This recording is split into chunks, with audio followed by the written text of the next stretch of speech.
with Sam Seder. The destiny of America is always safer in the hands of the people than in the conference rooms of any elite. Sam Seder. They are unanimous in their hate for me, and I welcome their hatred. We must guard against the acquisition of unwarranted influence, whether sought or unsought, by the military-industrial complex. The Majority Report with Sam Seder. And I get the feeling you've been cheated.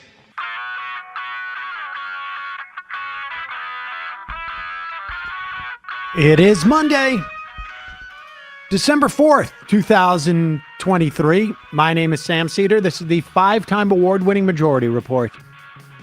We are broadcasting live steps from the industrially ravaged Gowanus Canal in the heartland of America, downtown Brooklyn, USA. On the program today, Edwin Raymond, whistleblower and former lieutenant in the New York Police Department, author of An Inconvenient Cop, My Fight to Change Policing in America, co-authored with Jon Sternfeld. Also on the program today, Israel expands its attacks on Gaza, nearly 1,600 Palestinians killed since the ceasefire ended. And with Gazans left with nowhere to evacuate to, U.S. supposedly pushing for talks resumptions. Back in the House, vote to formally impeach Biden could come this week by, presumably, all of the Republicans in the House. Consumer goods deflation is here, drops the inflation rate further. Republican Georgia lawmakers refuse to comply with a judge's order to create an additional congressional district per the voting rights obligations. U.S. signals it may end Venezuela sanction relief. The Biden administration announces a rule to cut methane emissions as the COP28 president says we need more oil. Washington Post staff to stage a one-day walkout over the contract. Florida Republican chair refuses to resign amid rape allegations. Meanwhile, the Florida Democratic Party, they've canceled their primary. It's going to be just an award ceremony, I guess, for Joe Biden. All this and more on today's Majority Report. Welcome, ladies and gentlemen. Thanks for starting your week with us. It is Emma Vigeland. Fun Day Monday. That's correct. Hello. We have a lot of fun to get to today. A lot of fun. Now chop chop. Yeah, exactly. Let's pick up the pace, shall we? Israel has continued to launch both ground and air attacks. Horrible images coming out of Gaza again. Horrible stories of premature babies that were left because they could not evacuate them properly from hospitals in the north. Images that are coming out of there and reports that are just horrific. The onslaught continues. The Biden administration still sort of maintaining that they don't have leverage with Israel to stop this campaign, despite the fact that the U.S. provides them with much of the weaponry that they're using. You know, when you think of the term leverage, what do you think the lever tends to be, like specifically in these kinds of conversations? And I would say goodwill. Oh, yeah. Vibes. Yeah. Because the first thing that would come to mind would be the billions of dollars in money that we provide to that country on a yearly basis. And the that has no effect on any of this. billions. That's a triviality. That's just a coincidence that exists. It has Yeah. no bearing on the active bombing campaign. Right. And the billions that we're potentially going to give them, although I don't know, with this shift in rhetoric from the White House, maybe there's some movement on that front.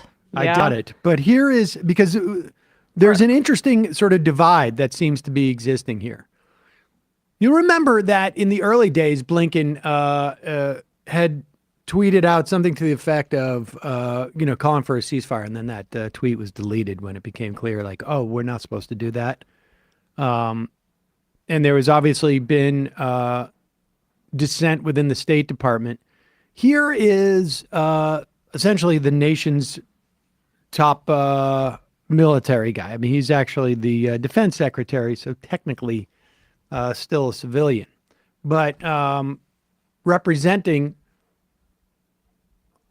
and I think we've seen this with at least, a significant amount of the diplomatic corps. This is, I don't know how else you would categorize it other than being, the military corps, because you're not going to hear active military speaking out. Here is Defense Secretary Lloyd Austin speaking at the Reagan Foundation in Simi Valley, California. Frankly, Reagan would have been probably better on this than Biden's been so far. I think so. I mean, it's also, I don't know, you can do apples to apples in terms of the timing, but nevertheless, this is about as clear a message as you could get from your one of the top cabinet members in the Biden administration, who is basically saying, from the context of my portfolio, which is, the military, what Israel is doing, and I don't think he's concerned terribly too much about the morality or whatever. It doesn't. He is assessing this from a military perspective. What Israel is doing is simply creating a Hamas of the future. Israel is in a hard fight against a cruel enemy in one of the most densely populated areas on earth. But democracies like ours are stronger and more secure when we uphold the law of war. So we will continue to press Israel to protect civilians and to ensure the robust flow of humanitarian aid. Pause it for 1 second. And, I don't know how much time they think about, but democracies like us, it's unclear whether he's saying the United States is a democracy or Israel and us are democracies. And if Israel and us are democracies and the supposed international order is no war crimes, why is there daylight between what we're asking for and what apparently Israel's doing? I mean, I think it's just important, little breadcrumbs. That's all we're going to get out of this. It's like, Israel, remember, your branding is that you're a democracy. So if you want to follow that, you might want to just put some lipstick on this pig. And let's be clear. I'm not suggesting that the U.S. does not engage in war crimes.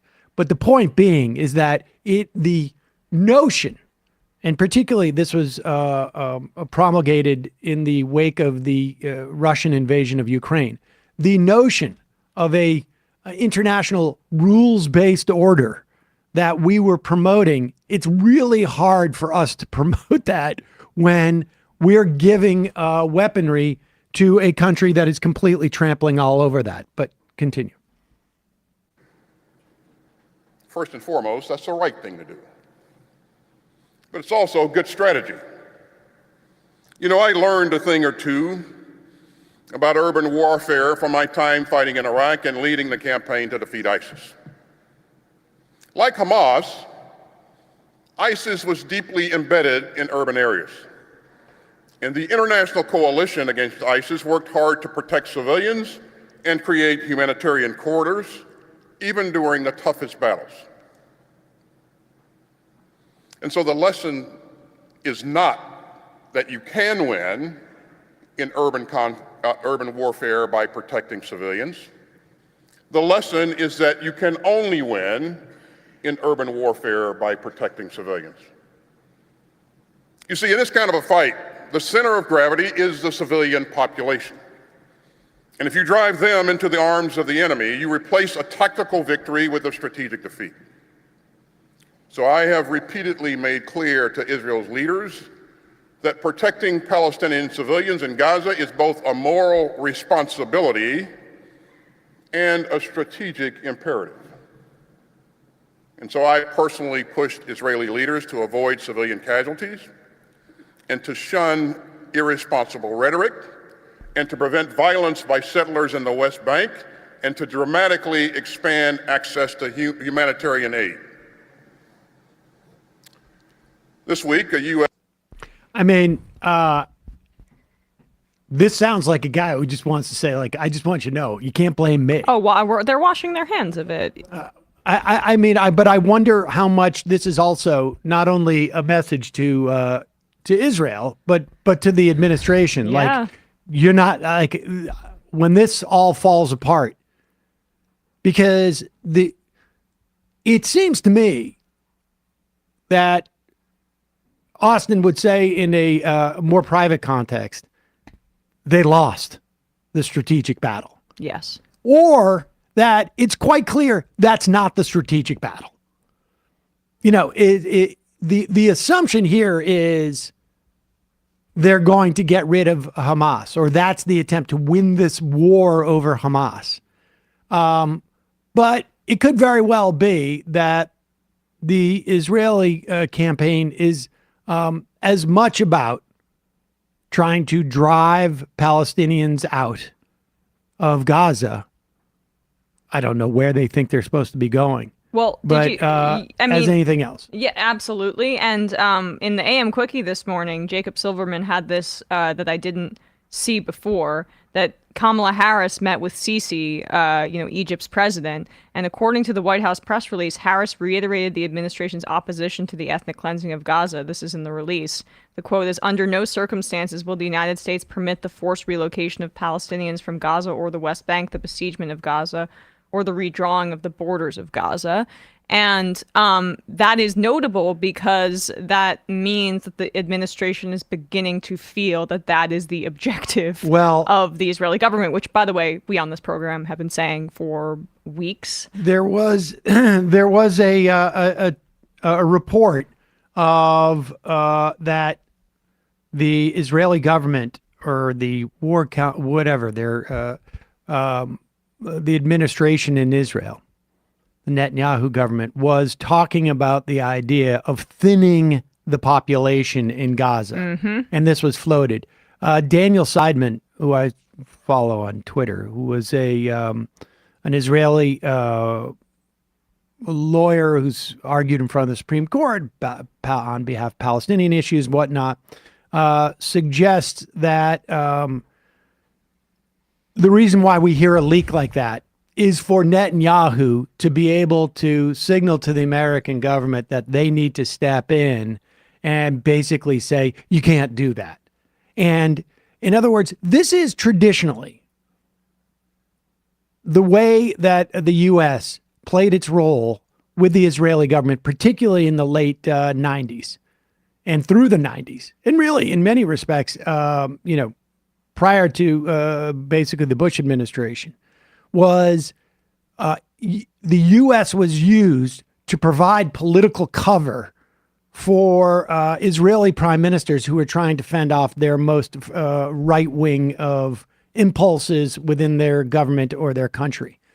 And with the Bush administration, they stopped doing this. And that's what happened when you started to see those elections were sort of forced on Gaza as much by the United States as by the Israelis. And when the U.S. was no longer there to play that role, the worst impulses of Israel carried the day. He suspected that the intention was that Netanyahu, this is Seidman, leaked his intention so that, or he was referring to an earlier incident, but he believes that he can get the domestic political benefits of the provocation, but not have to actually have the provocation. He referred to, at least in an earlier instance, he didn't want to stop; he wanted to be stopped. That was a different decision about Netanyahu was making 10 years ago about the ramp to the Al-Aqsa Temple Mount in Jerusalem. But at is that time. the same guy that we're dealing with right now? I mean, the question is Netanyahu is much more cornered politically. He sees basically one way out, and that is forward with a continued military operation. Well, I think he'll continue to do that, but not necessarily seek. But the and Smotrich is in his cabinet now, and Ben Gvir. These folks are the extreme of the extreme. I agree. But the point being that if this dynamic does exist, then there's also puts that much more onus on the U.S. to play that role in the context of a ceasefire, even if at that point the Israelis don't want it. We'll obviously get more into this later in the program. In a moment, we're going to be talking to Edwin Raymond, whistleblower and former lieutenant in the New York Police Department, author of An Inconvenient Cop, My Fight to Change Policing in America, co-authored with Jon Sternfeld. First, a couple of words from our sponsor. This is Emma. This is a tough way for Emma to start for the week. Folks, holidays are coming up. You're looking for a gift that is going to be unique and also one that is going to be used as much as possible. And, you want someone to think of you every time they use it. Hello Tushy is a bidet attachment to your existing toilet. If you have never used a bidet in your life, you really don't know what you're missing. It is not something that as Americans that we are, for the most part, particularly familiar with. And the idea at first sounds ridiculous, and then you try it, and then you're like, where have you been all my life? Honestly, it will, if you have multiple toilets in your house and you only have one Hello Tushy bidet, you will find yourself using one toilet exclusively. It makes all the sense in the world, folks. When you get dirt on your hands, you don't wipe your hand with a dry towel. No, you use water. Even if you use wet wipes, you're still, just mushing stuff around. Washing with a Hello Tushy bidet prevents poo particles from spreading to your hands and everything you touch. Hello Tushy attaches to your existing toilet. It, like I say, transforms it into your own personal sanctuary. It has a patented self-cleaning smart spray, build-up resistant design that helps to minimize grime buildup, and even has antimicrobial knobs, making your weekly cleaning of the bidet and the toilet chore a whole lot easier. They have a precision nozzle adjuster, which offers a targeted stream that provides an effective yet gentle clean 2 times better than wiping alone. Super easy. You wash, you pat dry. Every Hello Tushy bidet comes with a 30-day hassle-free return, 12-month warranty. Join over the 1 million real pooping humans who have made the switch. It's also incredibly easy to put on there. No electricity, no plumbing needed.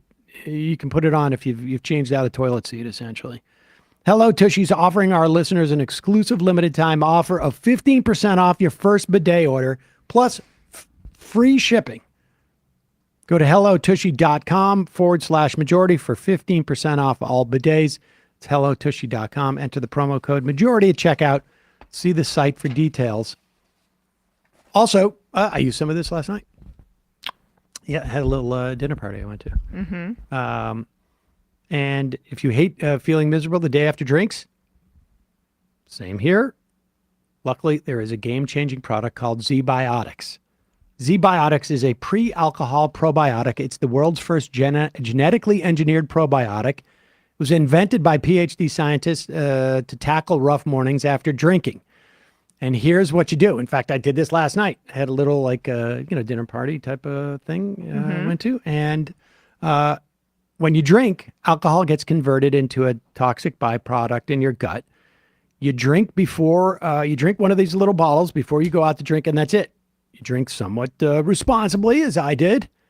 You get a good night's sleep, and Z-Biotics pre-alcohol probiotic produces an enzyme that breaks down that byproduct, works sort of like your liver, but in your gut.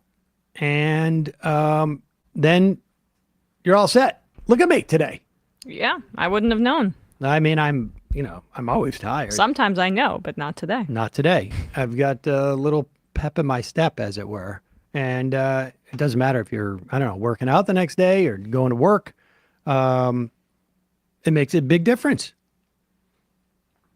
Go to zbiotics.com/majority. We got a lot of holiday parties coming up. Not me, but other people. Great way to go to a holiday party and not feel like garbage the next day. Go to zbiotics.com/majority. Get 15% off your first order when you use majority at checkout. You can also sign up for a subscription using my code so you can stay prepared no matter the time or occasion. ZBiotics is backed with a 100% money guarantee. So if you're unsatisfied for any reason, they'll refund your money, no questions asked. Remember to head to zbiotics.com/majority. Use the code majority at checkout, 15% off. Thank you, ZBiotics, for sponsoring this episode in more ways than one, I should say. All right. Links will always be in the podcast and YouTube description. We're going to take a quick break. When we come back, Edwin Raymond, whistleblower, former lieutenant in the New York Police Department, author of An Inconvenient Cop, My Fight to Change Policing in America, co-authored with Jon Sternfeld.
We are back. Sam Seder, Emma Vigeland on the Majority Report. It's a pleasure to welcome to the program Edwin Raymond. He is a whistleblower and a former lieutenant of the NYPD, author of An Inconvenient Cop, My Fight to Change Policing in America, which he co-authored with Jon Sternfeld. Welcome to the program, Edwin.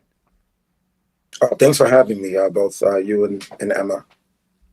Let's start with just because this is part memoir and then sort of a part policy analysis and in some respects prescriptive.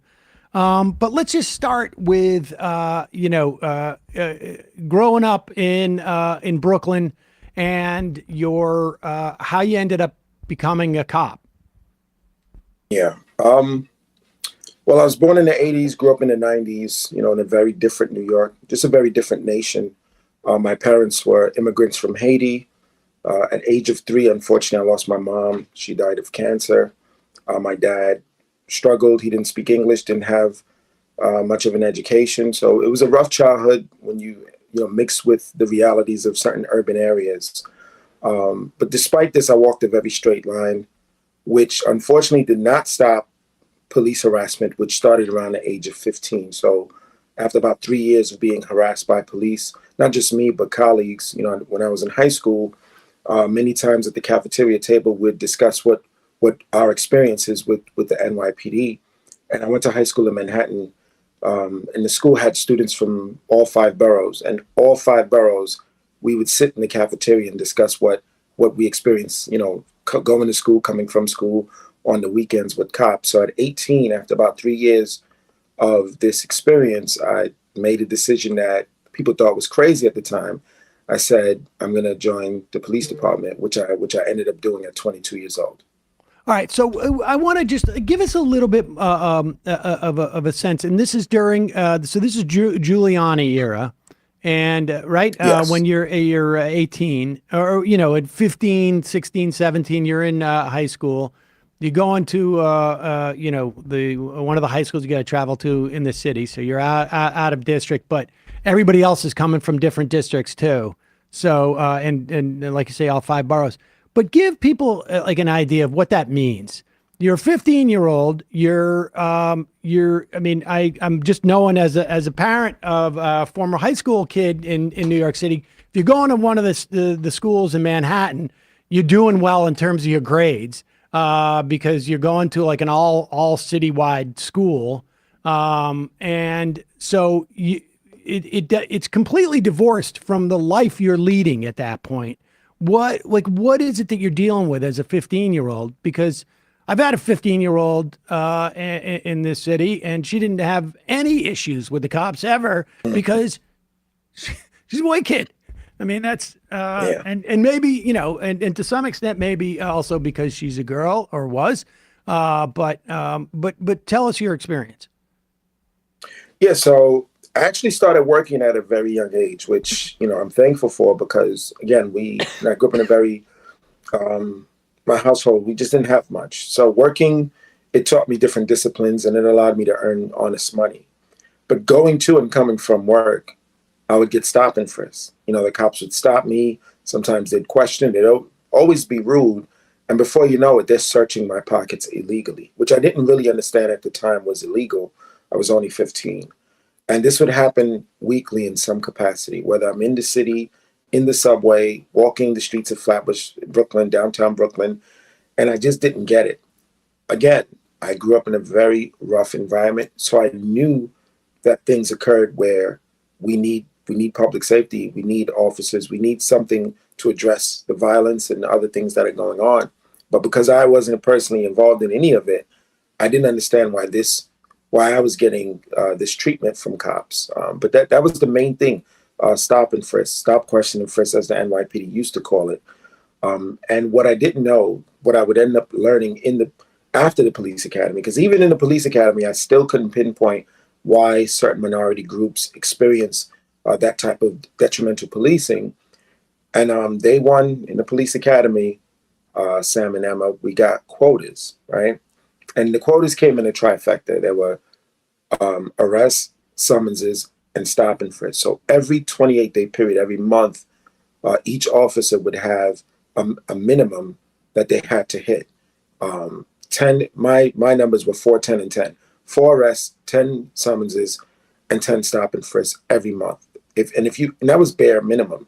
If you didn't get that, you would be reprimanded, etc. And I start replaying my own experiences, and most importantly, I start watching my colleagues who I had gotten to know for 6 months in the police academy. I knew they weren't, as individuals, necessarily bad people, but I watched how they patrolled, how they policed, because of that pressure for those numbers. And how was that? What was that experience like? I mean, going through what you did as a young teenager, being searched when you weren't doing anything wrong. Like, how did you get from that point to wanting to be a police officer? Like, what was your internal dialogue like, even though obviously your interactions with police were not good? For some reason, despite those negative encounters, I didn't paint police with a broad brush. And I think that's what helped me know that, joining wouldn't be necessarily a bad thing. Also, a family friend who's like an uncle to me, I ran into him at around 17, 18 years old. I ran into him, I hadn't seen him in years and didn't know that he had become a police officer. So seeing him in the uniform as someone that I personally know and someone that not someone to fear, that also helped a lot. But honestly, it's one of those things where if you want to understand how something operates, you go you have to go into it. You have to do the research. So at 22, I joined to analyze the police department from within to see exactly what buttons need to be pushed so we can move the needle in the right direction. When I think about it now, it's kind of crazy as an 18-year-old to be thinking that way, but that's what it was. Yeah, it's impressive. It does sound a little bit crazy. Like, I wonder how, like, your friends who went through these same things when they were kids, did they like? What was the range of reactions? Like, what does it? I'm curious.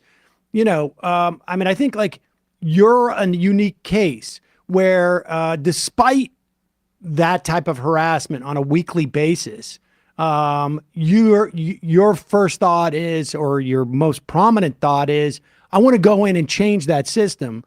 I would imagine a lot of other people are like, I completely get a lot more cynical about the whole thing. And you're absolutely right, Sam. There were times where, because I still live in East Flatbush, but I'm a little further west. There were times where I visit the block I was born and raised on, and within 5 minutes, no one's outside. Everybody would clear out because they thought I lost my mind. But again, it's just one of those things where you're never really going to understand how something operates if you don't research it yourself. So the reaction of my peers at the time was definitely cynical, after police and things that we hear and know and see all the time. But thankfully, it wasn't mine. It wasn't mine. And, what I was able to learn in the last 15 years, I think it's crucial. I think it's what's been missing from the conversation, honestly. When you think about the argument, right, it's very polarizing. Either cops can do no wrong or cops need not exist. But one voice that's been missing from this conversation, it's the voice of justice-minded law enforcement officers. And to some people, it's an oxymoron because they see this, they're so cynical when it comes to the system. If you're a member, then you can't possibly be justice-minded. But we exist. Not all of us are whistleblowers. Some of us need softer landings. But there are police officers all throughout the nation. In the 7 years that I've been an activist, over 2,000 police officers have reached out seeking guidance. Some of them have started their own lawsuits. Many of them inspired by what they see myself and the rest. It's a group of us called the NYPD 12, of which I'm the lead plaintiff in the lawsuit. Many other police departments, many other police officers have been inspired. At first, they thought we were crazy, but then when they would go back to work, it'd be harder for them to say no. It'd be harder for them to look away from what they were seeing. And I think this is a voice that's absolutely needed. And obviously, as an author, I'm able to get on a platform like this, which I'm thankful for. But as a society, I think we need to really open up our ears and minds to the idea that officers from within who can still see the detriments are the people that we need in the room. All right. Well, let's back up and just so you get into the academy. You realize that there's quotas on these things. The police department the NYPD would more often not deny that there was quotas. Like, how was that communicated in a way that if everybody in your police academy is getting these quotas, it feels like that would be a tough thing to sort of hide or to be able to deny. How did that all work? So the NYPD and many police departments, they have their press folks, right? Their internal press folks. And essentially the culture is what we say to the press and what we say to you are two different things. Don't focus on what we say to the press and do what you're told at roll call. So they have to deny it because it's unlawful. Throughout the nation, I believe quotas every municipality has outlawed quotas in policing, in law enforcement. So they cannot ever admit that this thing is real. But this is how the police department operates and functions. And this is what has spread from New York to other parts of the nation. They don't expect people to speak out, right? This is why they can hide it because, there's 54,000 employees of the New York City Police Department. So imagine having 54,000 people and barely anyone says something. Part of it is just the paramilitary structure of the police department. Everything, it's like the military. Everything is ranked. So if you're not in a rank and you don't have authority, you're technically not supposed to speak out. I've taken the risk. One, I'm still a private citizen that can use my First Amendment. But when I go back to work, you better believe retaliation is waiting for me. All right. Well, so let's talk about what your career up until like walk through your career as you get in, because you actually rose pretty relatively quickly, I guess. I don't know, through the ranks. But what did you tell us about that, and then and what you saw, with stop and frisk on the other side, I guess. Yeah. So in the beginning, I spoke out internally, right? Because I realized many of my colleagues, they didn't sign up to change the system. They signed up because they needed a job. They're not thinking about these things deeper. But as human beings, we tend to rationalize our behavior. So I would press my colleagues and say, hey, what do you think about this policy? This isn't right. Technically, this is unconstitutional. And sometimes they would engage, many times they wouldn't, but it would start to piss off the leadership, right? Because me asking these questions, they don't want subordinates asking these questions because they need you to get your numbers, because it's a reflection on your supervisor, which is a reflection on his supervisor, so on and so on, all the way up to the mayor's office. So I spoke out internally first. Again, it landed me in retaliation, and I was ostracized. But again, 7 years ago, I joined other officers in what we hope would be a class action lawsuit to finally get rid of these quotas and the discrimination in the policies that the leadership comes up with. And so it started off internally. Let's walk up to that. Yeah. But when you were talking, like, were you talking to your fellow cops? Were you talking to your commanding officer? And I'm curious, like, were cops who came from, let's say, your neighborhood in Brooklyn, or in the Bronx, or cops who grew up with this, were they more sensitive to this? Was there a difference between, you say this to a black cop or to a white cop? Was there? Give me the range of responses you had, and then let's talk about what led up to the lawsuit. But we'll get to that in a second. Actually, great questions. At first, I spoke to peers because, again, paramilitary organization is something called the chain of command. I literally can't just go and speak to the commander. The commander can always speak to me, but if I have to get a message to the commander, I'm supposed to get it to my sergeant, who gets it to the lieutenant, etc. But I can speak to my sergeant. So, but the way I would still find ways to speak with the commander is because I refused to comply, the commander would call me into the office, and that's how I would share these perspectives and challenges and critiques with the commander. But it started off just speaking to peers in the same rank, and my sergeant would either be within earshot, or if my sergeant was to question me about why I'm not consistently meeting the quotas, that's when I essentially found my footing to make my point. Okay. And then, and so you're not getting you're performing well, but you're not getting any of the promotions that, someone with your record would have gotten. And at that point, go ahead. No, I'm saying, well, according to them, I'm not performing well because I'm not consistently meeting the quota. Okay. And in the NYPD, promotions come with civil service exams. So when the time came and I aced the exam, I was supposed to be promoted, but they actually stopped the promotion. They blocked it. But I'll wait for you to get there. Well, is that the point where you decided, like, I got to record some of this because it's not going to, nobody's going to believe me? Or, I mean, and what was your thinking at that moment where you decided to start recording? So I actually studied the stop, question, and frisk trial in 2013. Every day while that trial was going on, I read the notes, I read the judge's opinion, etc. And I saw the test of both depositions and testimony from the leadership, and I realized that they have absolutely no problem lying to the public under oath. That's when I said, if I don't capture this, I won't. Not knowing exactly what was going to happen, but I remember thinking I need to capture this because if they come for me, if they come for my career, I need to be able to prove what's being said, what's happening, and that's where the decision to record was made. Also, another officer named Adrian Schoolcraft, he had recorded, and they threw him in a psych ward If he didn't have those recordings, Sam and Emma, his entire story would have been interpreted differently because, they tried to paint him as someone that was crazy. But because he had the recordings, he was able to defend himself and show, no, this is retaliation because of what I'm exposing.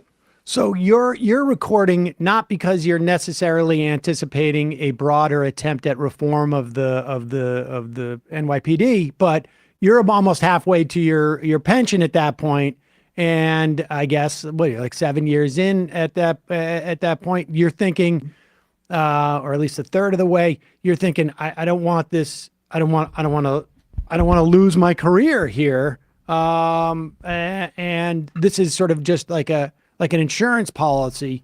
At what point did so you have this recording where they're clearly talking about quotas. What else was on those recordings that ultimately became important for your whistleblowing? Well, the fact that I was definitely being retaliated against because of not meeting the quotas, and probably the most important thing, the foundation of the lawsuit, the fact that the quotas are expected to be met on minorities. You're not supposed to give these summonses and arrests and stop and frisk. That you're not supposed to do it when it's white folks that are involved. This is something that is exclusive, almost entirely exclusive for minorities. This is how we treat Black and brown folks, particularly in certain neighborhoods, but certain even white residential areas with transient populations. If there's a commercial strip where minorities will probably be working, etc., that's the population that you're expected to meet the quota on. That was crucial to be captured in the recordings. The fact that this is not, when we say this is discrimination, it's not hyperbole, it's not exaggeration, it's the truth. Can you give us an example or two of how that expectation was made clear? Well, a commander in 2015, if you issued a summons to someone who was white, you had to come into his office and explain why you were going for what he called soft targets, right? He wanted you to meet your quota on hard targets, which were people that look like me. Blatant, like just blatant. There was an officer named Michael Birch who is Hispanic, white passing, and that same commander was a lot more comfortable in telling him, you need to target male Blacks and male Hispanics. That same commander, even with me, shockingly, was comfortable enough to say that for the same things that we arrest Black and brown folks, we shouldn't arrest Asian and white folks. And I couldn't believe he said it with me in the room, but he said it in his own words, it wouldn't fly to arrest an Asian woman for something that we arrest a young Black male for.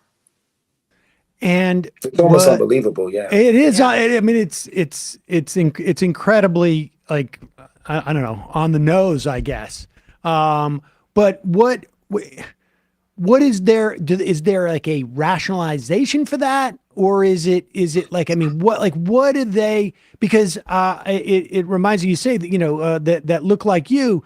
That was what one of your instructors at the police academy said to you, that the NYPD, and this is, I guess, in early 90s, is starting to look like the perpetrators, which was basically his way of saying, like, we're now letting Black people on the force, essentially, right?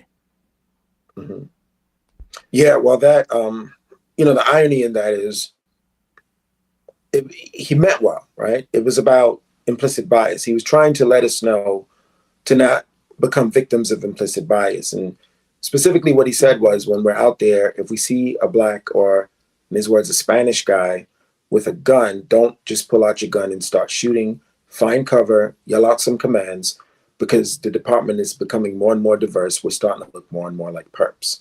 So while trying to warn us about implicit bias, he used implicit bias. And, that's to show you how implicit it is. But to answer the first part of the question, this type of treatment is in academia, it's called reasonable racism, right? Or rational discrimination.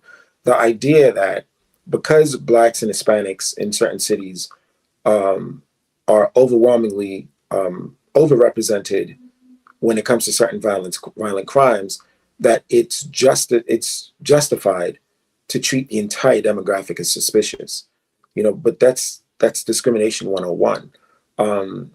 Because the people, be it black or brown, that are involved in this violence, it's still just a smidgen of the entire population of black and brown people. So it just doesn't make sense to treat an entire demographic this way. But when you dissect the policies, that's what's at the foundation of a lot of it. Is it on purpose? Is it implicit? That's up, for question. But that's where it becomes systemic racism, because despite of how certain policies are written on the face, the expectation is that this treatment is for black and brown folks. And is there amongst any of the people who sort of buy into that notion that it's reasonable to be discriminatory in this way? Let's put aside whatever is in their head in terms of it's easy for them to do because they may have already some strong racist inclinations or whatnot. But just in terms of based on that, how much of a goes into the calculation of we are criminalizing an entire group of people, despite the fact that, with the intent of finding a much smaller group of people embedded within those people? How much of that sort of notion of what's the cost associated with, focusing our policing specifically targeted at this demographic? Honestly, Sam, I don't think it ever crosses their minds. I think they're so hyper-focused on the end goal that they don't care about the way we get there, which is why they're willing to come up with unconstitutional policy. And this is part of the dehumanizing of certain groups, because I've watched officers, the most callous officers, when we're in other neighborhoods, be it for a parade or something else, and they're dealing with different demographics, a complete other side of them comes out. All of a sudden, the callous enforcer isn't there.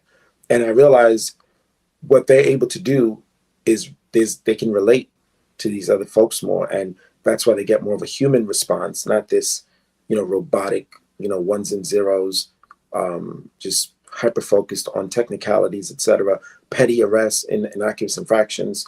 That's what's been missing from the policy, the human aspect of it. Because, again, they're just not able to relate. And even though police departments, because what they'll say is this is the most diverse the police force has ever been.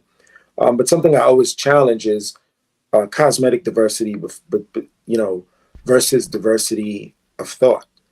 Because honestly, I don't care if an entire police force is white. If I'm being treated, like a human being, and I'm not being violated and harassed and racially profiled, I'll be fine with that. Now, granted, there should be job opportunities for others if they so wish to join law enforcement.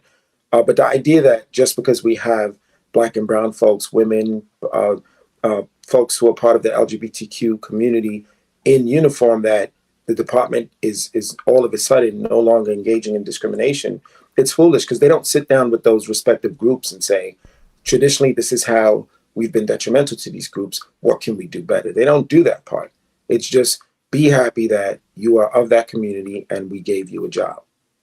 So, okay, so you've got these recordings where it's clear that your career is being inhibited by the fact that you won't do something that at that juncture, or maybe a little bit later, has been found to be unconstitutional, or should say has been found to be unconstitutional, but is supposedly not happening in the police department. At what point do you decide to join this class action suit, and who are your co-plaintiffs? Yeah, so it's around March of 2015. I attended a press conference where some of the other officers were exposing evidence to make it clear that there were quotas in a particular precinct. And the lawyers were there. I spoke to the lawyers. I said, hey, I have some ammunition that can help this fight, referring to the recordings. But after we met, he then asked me to be the lead plaintiff, which at first I was hesitant to do, because that's not what that wasn't the reason that I wanted to meet with him. But, I spoke to some mentors and supporters. And after that, I signed on, became the lead plaintiff. And yeah, there were a few other plaintiffs that were signed up to join the lawsuit. it became 12 of us all together. You know, that in the media we've been referred to as the NYPD 12. And so, what was the specific thing that you were suing about as a class? Like, what was the all people who had been inhibited from rising in their careers within the police department? Is that what the nature of it was? Well, yeah. So it was 12 of us, all of us black and brown. We all faced retaliation that, so the quota was expected of all police officers, but when it came time for retaliation, black and brown cops got it the worst. And that was the discriminatory part. Also, our First Amendment, once we become whistleblowers, once we use our voice and exercise our First Amendment, we shouldn't face retaliation from the government, which, we're government employees. So, we're facing retaliation. And then the 14th Amendment, which is, equal protection, because we're policing so differently in different parts of the city and we're being reprimanded for not doing that. These are all things that were made up the entire lawsuit. Where was your union? Like, did you guys ever go to your union? My perspective on the police union is a little bit jaundiced in this way. What was the union response? Great question, because technically when 11 members, one was a detective, that's a different union. When 11 members of your union take a public stance like this, you don't have a choice as a union. You shouldn't have a choice as to whether or not you're going to support them. Unfortunately, and this is where the culture of policing, particularly the parallels with the Cosa Nostra, this is where this comes in. We were seen as rats, right, as snitches. So it would actually hurt, the optics of supporting us would hurt the union boss, because within the culture of the blue wall of the police, he'd be supporting rats. And that's the reason why behind the scenes, he said, once this thing goes to court and, we're subpoenaed, it is what it is. But to take initiative to support us, that would make them essentially rats for supporting rats. So unfortunately, the union was not there the way they were supposed to be because of the mafioso culture of the NYPD. And what was ultimately the outcome of the lawsuit? I hate to say this, but in July of last year, the federal, it took 7 years for the judge to make a decision, but she essentially dismissed it from her courtroom. But we've since refiled in state court, and the department tried to get it dismissed, which the judge denied. But then they filed for summary judgment, essentially, one last attempt to get it dismissed. And I think as soon as next week the judge makes a decision, we have obviously submitted rebuttals. The judge is going to go through everything, check the case law, everything we reference, and we find out whether or not we move forward with trial in probably about a week. So it's been over 8 years. There are people who have started this fight, fellow activists who are no longer here with us, like some of them passed from COVID, etc. It's been a long journey, and unfortunately, we're still here. So the case goes on 8 years later. So what has been the treatment that you've experienced at the police department over those years? Are you still active duty, or are you on what's your status, and what's the treatment been like? Yeah, so in order to amplify my voice, I made a very difficult decision, and I did an early retirement about 5 months ago. So for the past 5 months, I left the police department because I believe everything that I could accomplish from within, I think I've reached. And being that so many police officers reach out to me when they need guidance, I realize there's a space for me to do more. I'm still building it out, but there's space for me to do more. The first part of your question, I'm sorry, kind of. What was the treatment like up until when you left the force? Yeah. So the first thing, that I did not expect was support. I didn't expect for that. I didn't prepare for that. I prepared to be called a rat, a snitch, everything that I understand about the culture. Obviously, that still happened, but there was a lot of support, also a lot of silent support. So essentially, officers are either indifferent, they just go in, do their overtime, go home. They don't care about the politics and the policies. Whatever way that the wind blows, they'll go. There are others that see me as a rat, a snitch, even they call me racist. you name it. Private Facebook groups, private websites. I've seen it all. And then there's a faction of officers who actually support. They're not willing to risk their careers and come forward, but they support silently, and they wish, they hope that I'm successful because they don't agree with the way that things operate. They want to see a change. It's just not easy to risk your career like this. Tell us a little bit about CompStat, and also I'm unclear. You were assigned to the transit authority too, right? And Yes. you recount, that the policing that you would do at one point involved basically hiding, waiting for someone to commit some type of like small infraction, whether it was turnstile jumping or I don't know, litter on the thing, going and arresting them as basically a fishing expedition, as opposed to just standing, in the subway station and inhibiting people from jumping the turnstile or littering or whatnot, just encouraging people to not do these small infractions rather than ruining someone's life in many respects for in levying the fines and the arrests. Yeah, you said it. CompStat is what exacerbates this, because in the 90s, when CompStat becomes a thing, it's essentially weekly meetings. Explain what it is for people who don't know. Sure. So essentially what CompStat did, which, the first part of it I think is brilliant, it monitored hotspots where violent crimes are taking place. And then it then held the commanders responsible to have a response to these hotspots. Where the problem is, where the cancer comes in, is what it deems as an acceptable response. If you simply increase enforcement activity in areas that are hotspots, you're seen as addressing the condition. And what that means is broken windows enforcement, just minor infractions.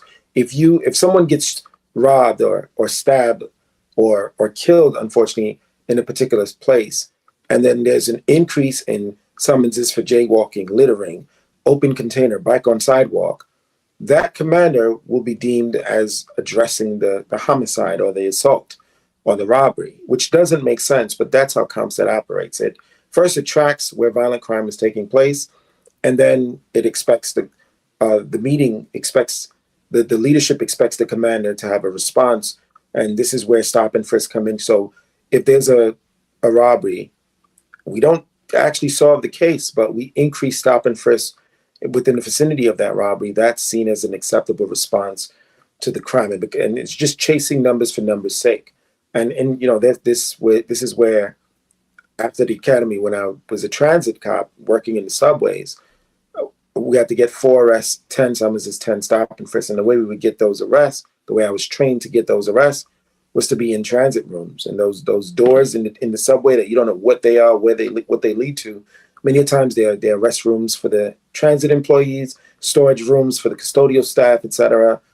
And we'd just be there peeking through the vent until someone jumps the turnstile. It was pathetic. And sometimes in the very station that we're hiding, people are being robbed, assaulted, real crime is happening, but we're away in a room hiding, waiting for someone to not pay $2.50. Just because you needed the numbers, and those were sort of the low-hanging fruit, as it were, to get those numbers. Yeah.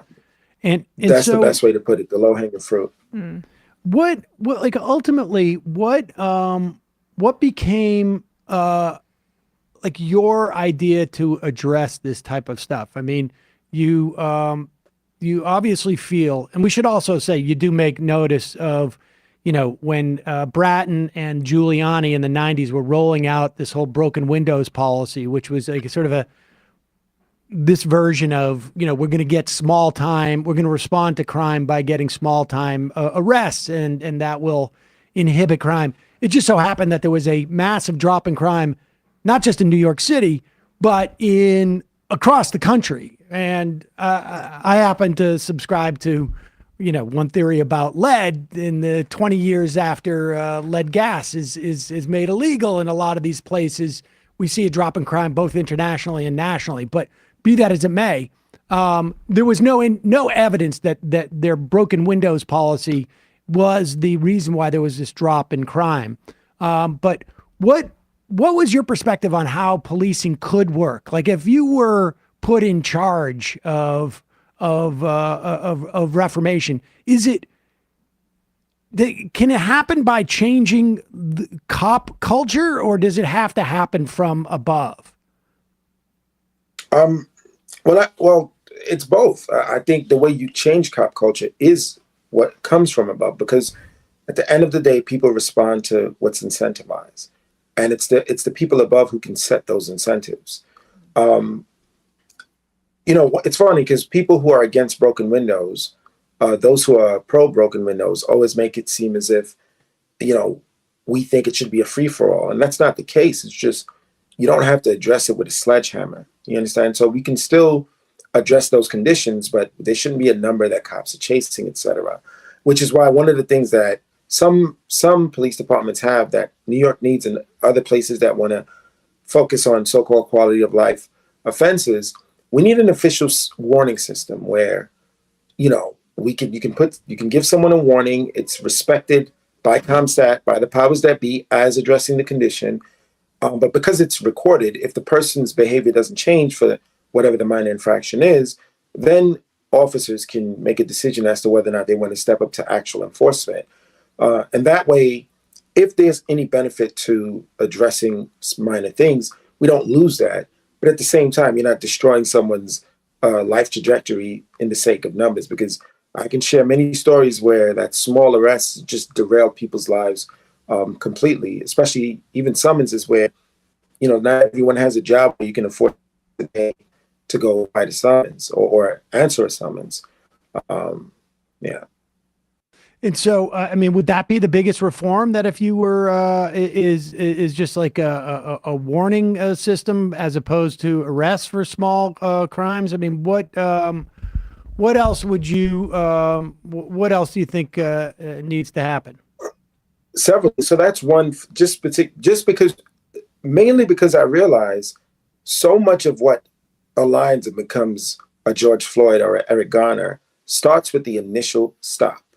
Right? So much of reform, so much policy aims at, making sure inmates are treated well, and it's just so far downstream. I want to get closer to the source of the issue, the initial stop. If the initial stop is rooted in an officer trying to meet a quota, it's terrible. And every now and then, Sam and Emma, everything comes into alignment and someone doesn't survive the situation. So that's why I started off with that. But one of the other things that's needed is implicit bias makes its way into policy, which is what leads to disparate outcomes when it comes to race and enforcement. I believe every police department needs a body of people that reviews policy and combs through it to make sure any type of implicit bias is eliminated. And what you need for that is you need civilians, you need people in the police department who are justice-minded, and you need people to oversee all these policies, because so many of my colleagues could not understand how systemic racism works and how policies from decades ago still affect the way we police today. If we scrub traditional policies and make sure incoming policies don't have implicit bias woven into the design, we will get much better outcomes when it comes to what happens with police. Metrics in terms of what we measure. If we only measure summonses, arrests, stop and frisk, and don't measure problem solving, again, these are all things that can be done to evolve policing into what it should be in the 21st century and beyond. What's your perspective on Eric Adams, our mayor, putting aside the fact that he seems to be under investigation at the moment himself, but putting aside that, what I guess I'm most interested in, unless there's any other thoughts that you have, his election was very much focused on the idea that we were having this crime wave, and crime did go up significantly during COVID. It has also begun to drop significantly in the wake of sort of like more normalization. But what of and Adams made it like it was, made it such a big deal that people in upstate New York were talking about like there's this crazy crime epidemic that's coming, and of course it never reached what it was when you were a kid in New York City. But what of the exploitation of crime as a political issue, and what does that do both to the cops and to the opportunity for reform? Yeah, I mean, listen, the crime did rise during the pandemic, and it's a reality. There are different reasons as to why, but it's real. It's something that happened. While campaigning, the current mayor, he used that as part of his platform, especially because of his background as law enforcement, as to why he's the guy that has to lead the city out of the situation. The irony is that within a few months of his administration, he actually attacked media for reporting crime, right? Saying they're painting New York City in a particular light. It's like, this is the light that you used to say why you're the one folks should vote for. The mayor, I'm still very confused by the mayor particularly because of not just his past as law enforcement, but specifically as an activist. This is something that a lot of people either don't know or have really forgotten about. Mayor Adams. He started out as Officer Eric Adams, and he was one of the founding members of 100 Blacks in Law Enforcement Who Care. And honestly, the cop activist, he was the first, in his capacity. I remember as a kid watching him, at lecterns and podiums, speaking truth to power against the Giuliani administration. And I was actually somewhat inspired by that. He's been a mentor in the past, when I became a whistleblower. But unfortunately, that's not who I'm seeing right now. And I'm not understanding why. The person that I thought he would be when it comes to these issues is not what I'm seeing reflected for some reason. Interesting. I don't know how much I was aware of that past, and I wonder how much that influenced people's perspective on what he was going to do once he got into office. Yeah, he was an activist. He was the original activist cop. It was actually amazing to watch. My dad didn't speak English well, so I had to translate the news into Haitian Creole for him. And that's when I first got my first glimpse of Eric Adams at about 11 years old, translating the news for my dad. When you look back on this and like on this, I guess ultimately 15 years more or less as a cop and the suit, what I'm just curious is your overall perspective, like in terms of regrets or concerns or like what, like where does this leave you? It's a good question. Well, in terms of the mission, in terms of the objective, there have been victories. There's a lot more, because it's been incremental. So there's a lot more work that I want to do. In terms of regret, I don't regret it. There are things. This takes quite a toll on your personal life. I'll tell you that. So I'd probably make a few decisions differently there. But other than that, this is essential. This was needed. Think about it, Sam and Emma. During the pandemic, right, when we didn't even know if the world was going to continue, the one thing that remained constant was police brutality. Think about that. We don't even know. People are losing relatives, loved ones, friends at an alarming rate all around the world. No one knows what's about to happen. We're in an election year. But the one thing that was constant was Breonna Taylor, Ahmaud Arbery, George Floyd. And those are the folks that lost their lives. Imagine, but the police harassment continued. Here in New York, the police department were handing out masks in white areas. When the weather got warmer in May, going into June, they were handing out masks. But in black areas, they were using social distancing as a reason for that initial stop that I spoke about. The fact that people were congregating closely or not wearing masks was being used to search their pockets. That the fact that in the middle of a pandemic that we can still count on police brutality, this is something that we have to continue to work towards. So I will never regret taking these steps in that sense. I just have a lot more work to do.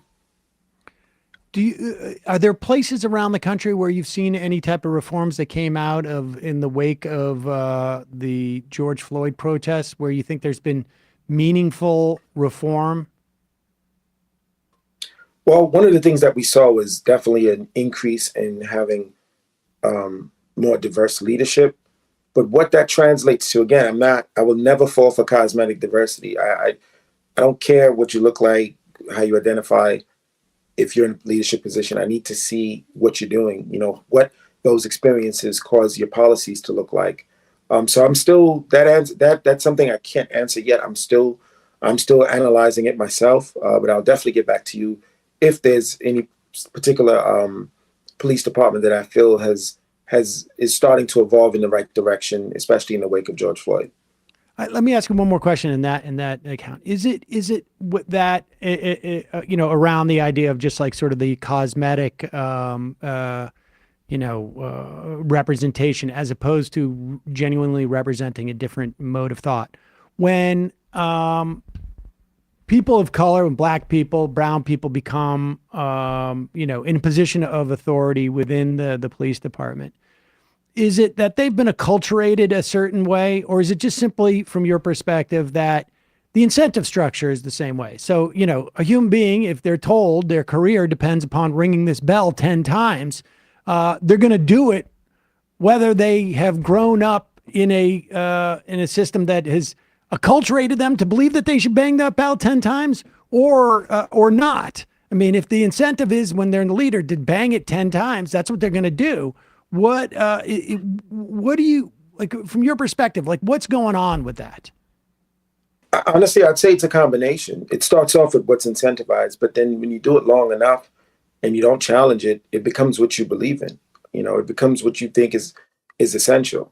Especially if you're not the type of person that really tries to problem solve yourself. You kind of accept you accept the reality that's presented to you, and it's coming from authority. You're indoctrinated into this paramilitary structure, so you're not challenging what you're being fed, and before you know it, you rise to leadership and you perpetuate it, and it goes on. So it's a combination of both of those things. Because I remember there was an officer who he had just completed his degree in criminal justice at John Jay College. At the time, I was enrolled in John Jay, and I was very surprised and delighted to see that John Jay, the curriculum was not afraid to push the envelope and talk about, the reality behind modern policing. But this officer was actually under investigation for a video that just gone viral. And when I pulled him aside, I said, if you've completed your degree at John Jay, which I'm getting ready to do, and you have this information that I'm now reading, why do you police the way that you do? And his answer was as simple as it was so profound. He says, because I want to make it to the detective squad. It's just about what's incentivized. So your morals, your ethic, your personal morals, ethics, your perspective, even your politics all get suppressed because of what's incentivized. And then fortunately it starts to shift your morals, your ethics, and your politics and your views. I know people who entered the police department, liberal, and today they're the most conservative people I've ever met in my life. Yeah. Edwin Raymond, the book is An Inconvenient Cop, My Fight to Change Policing in America, co-authored with Jon Sternfeld. We'll put a link to that at majority.fm and within the podcast and YouTube descriptions. Thanks so much for your time today. I really appreciate it. Absolutely. Thanks for having me, Simon. Emma, I'll be back anytime if you need. All right, great. I appreciate that, Edwin. All right, folks, we're going to take a quick break, head into the fun half. Just a reminder, it is your support that makes this show possible. You can become a member at jointhemajorityreport.com. When you do, you not only get the free half free of commercials, you get the fun half. Occasionally we send out we get a discount on the merch shop for at different times. This one is, for the holiday season. You can IM the show via our app, which is available to everybody for free. And you allow us to, book guests that aren't necessarily going to, at this moment, pop. I mean, frankly, most of our guests, regardless of how great I think they are, the way we do our show is not, we don't chase necessarily the most sort of sexy of topics or at all times. Sometimes some of them are sexy, but the way we're able to do that is because our members support us. So become a member, join themajorityreport.com. I got to say also, just that story about the masks, one place where, the COVID is giving the opportunity for the cops to essentially support the community in some areas by handing out masks and then harass other communities really reminds me of Hayes's book, A Colony and a Nation, where it really just basically talks about the police force functions. The protect and serve is for one group of people. And then there's another group of people who get a different, enforce and essentially discipline. It was explicit. I mean, like the examples that Edwin gave there it's not shocking, but it's just that it was said out loud in that way. Yeah. Is I don't know who to believe, Edwin or a guy I saw on Tim Pool once. There you go. Well, Matt's got to work on that. It's good that you're keeping an open mind. Trusting a this goes against warrior. Yeah, this goes against the social justice warrior guy that I really thought, or actual cop defender guy that I thought was really credible in Tim Pool. But this guy seems to have experience that runs contrary to that. I don't know what to believe. You gotta do more of your own research. Folks, also don't forget justcoffee.coop, fair trade coffee, tea, or chocolate. Use the coupon code majority, get 10% off. No, not tea or chocolate. I've just been saying that for too long. Yeah, no. There is hot cocoa. Right. But they also got the Majority Report blend. You got to try that. Honestly, great cup of coffee. And it's a co-op. Great outfit, roasting the coffee in Madison, Wisconsin. Emma. Yes. ESVN. Well, what a weekend this weekend. We're going to talk about the heavyweight matchup between the Niners and the Eagles. The Eagles finally fell. The Packers upsetting the Chiefs. What the hell is wrong with the Chiefs? Tyreek Hill is my MVP vote and more. YouTube.com/ESVN show. What you never talk about is how great the Patriot defense is. Right. It's amazing that I think the spread in that game was 6 points and the Chargers scored 6 points only. And that was enough to cover the spread against the Patriots, who scored 0 points. Yeah. Yeah. Their offense is a little weak. A little bit. Defense is not bad, though. But good thing the Giants won that game that you were at, because now in the tiebreak in the draft, the Patriots will win and the Giants will continue to rot in mediocrity. Anyway. That was the plan. Yep. YouTube.com/ESPN. Although if Bill Belichick does the drafting, I'm not sure how well that's going to work out. That's true. I hope he sticks around. All right. Anyway. Matt. Left Reckoning. Yeah, this weekend for Left Reckoning patrons at patreon.com/Left Reckoning, we got into Elon Musk's meltdown.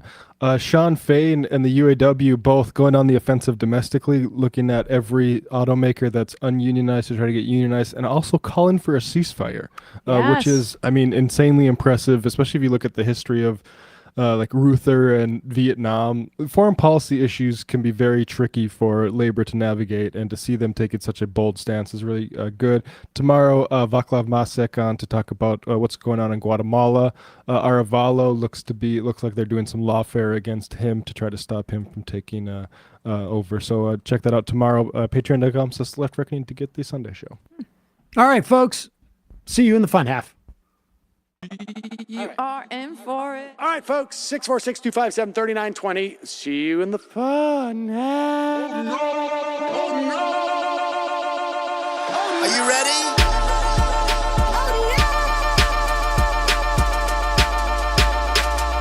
Who sent us this? Anarchy. Alpha males are back. Boy is back. And the alpha males are back.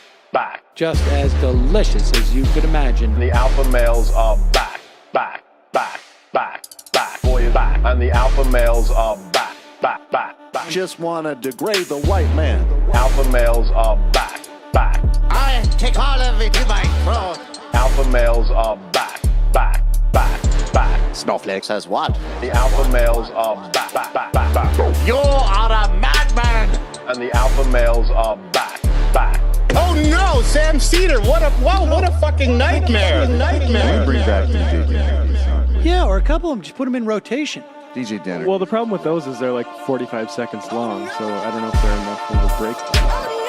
That's fucking nonsense. You see white people doing drugs, they look worse than normal white people, and all white people look disgusting. And the alpha males. Psych. Fuck them. Fuck them. Snowflake says what? Snowflake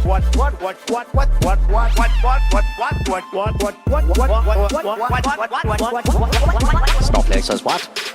A hell of a lot of bank.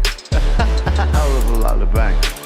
A hell of a lot of bank. Okay, I'm making stupid money. Hell of a lot of bank. A hell of a lot of bank. All lives matter. Have you tried doing an impression on a college campus? I think that there's no reason why reasonable people across the divide can't all agree with this. Psych. And the alpha males are back. And the Africans are black African. And the alpha males are black. And the Africans are back. When you see Donald Trump out there, doesn't a little part of you think that America deserves to be taken over by jihadists? Keeping it 100. Can't knock the hustle. Come on, fuck them. Things I do for the bigger game plan. By the way, it's my birthday. Happy birthday to me, Jew boy. I have a thought experiment for you. And the alpha males are back. Africans are black. Alpha males are black. Africans are back. Come on. Come on. Someone needs to pay the price for blasphemy around here. I am a total pussy.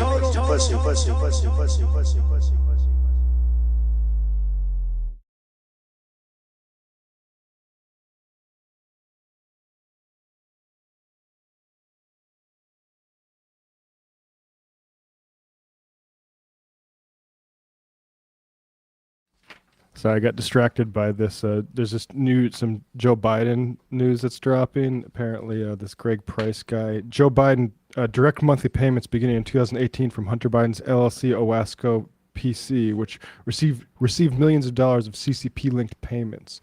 And what it doesn't say about that is it doesn't say the total that Joe Biden received from those direct deposits. Does anyone want to guess? Wait, let's see. If you're going to get bribed by the Chinese, I would imagine go big or monthly go home. payments beginning in 2018 from Hunter Biden's LLC Owasco PC. Okay, and just to be clear, he's out of office. I don't even think he's declared in 2018, has he? No. Okay. And nobody, I can assure you, in 2018, nobody was taking the idea of a Joe Biden presidency terribly seriously. Mm-hmm.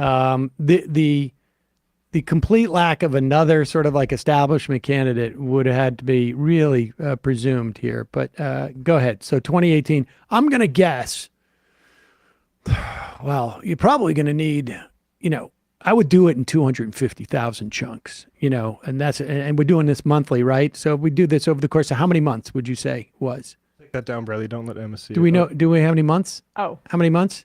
This is, well, actually, so that cut 3 months. Oh, 3 months? All right, then let me up that to about 3 payments. I'm going to up that to 1.25. Okay. $1.25 million? Yeah, of course, because, you do it over 3 months. You want to spread that around a little bit. 3.75 as a former vice president. Maybe you get out and you lobby for one particular, hey, how about loosening the restrictions on this thing that China's manufacturing? Yeah. Or basically just Can I get my official guess though? Not you're being facetious. Your facetious guess. That's what I would say. I would go for 1. I'm going $15,000 a month. He got $15,000 a month. Okay, well, you're both over. If Price is Right, it would be. These 3 payments were $1,380 each. Oh Jesus! Wow. Amounting to a total of $4,140. And this guy sells out America for $4,000 I know to the Chinese. That's about what my next gaming PC probably next fall is going to be. But you've already sold out to the Chinese Communist Party. But I mean, Xi Jinping is paying for it. Yeah. Duh. So this was clearly like, Hunter, you owe me, like those three, whatever it was, car payments that you needed or something for your fast car. And this is their breaking news? Mm-hmm.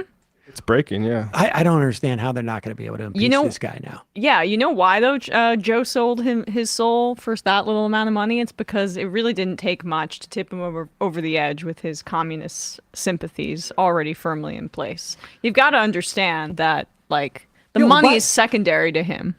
You know? Biden's such a communist that to get $4,000 over the course of 3 months is a huge benefit. Well, that's the thing about communists is like actually more money would be an insult. So they need to do it in less money, and that proves that he's a communist, that he's willing to do this for such small amounts because like you said, 1.2 million would be insulting to a communist. Xi was like, let's send them $10 million, and they're like, no. That would be an insult in his in his ideology. Use that for whatever China needs it for. Yeah, exactly. Send him $1,000 plus, a little. Give him a little bit of extra something. I mean, almost just to make sure that the wires are going through. It really is just the thought that counts. And that all just went for him to spend money on a ham radio so he could get his. Instructions from China. That's like Delaware to DC, like train rides for basically half a year. Yeah, he paid for a ham radio and a Babbel subscription so that he could get his messages. Oh, right. From Xi Jinping in Chinese. Oh yeah, that would make things easier. And Comer announced that they're just about there. They're ready to vote on full impeachment. Could be this week, potentially. I mean, him and Mayorkas. I don't know how you could. It's right there. How could you slow down that train? Pop this up again. It's $1,300. I mean, $1,380. Woo! Ka-ching. Well, and Joe Biden sees that hit the account. He's like, can we scroll up? I mean, who signed that? The ACH agreement. Oh man. Void. Whoa, void. This is our government being sold for there he is. $1,380. Well, guess what? And guess what? All right. I took that. I would have done it for free. I'd give it up to the communists for $0. I mean, I said 13,000. Exactly. They missed it. And guess what? They missed a zero. I needed that $29,000 to sell out my country, and all I got was $3,900. I said 1.3. I meant 1.3 million. $1.3 Got the numbers wrong. $1.3 It really is that. It really is that. People can't see, but Matt did this. All right, let's talk about this. This is incredibly disturbing. Yeah. And but it gives you really, I think, an insight as to where we are going. For a long time, activists, others were arguing, myself included for that matter, that this notion about abortion is not about trying to save supposed babies. They're fetuses, incidentally, not babies. Not about trying to save babies. It is trying to police, particularly women, all people who can give birth, to police sexuality. Yep. And so none of this stuff is to inhibit abortions per se. It does that, obviously, but it really is in furtherance of a broader enforcement of a specific sexuality that is defined ultimately by religious fundamentalism. And you hear the echoes of that in this case. This is a woman in Warren, Ohio, who had a miscarriage at 22 weeks while using the restroom. No idea what was happening. And the miscarriage fell into the toilet. Yes. And she attempted to flush the toilet, and the toilet backed up. And here is the report from WKBN News. This woman is on trial now with for felony abuse of a corpse.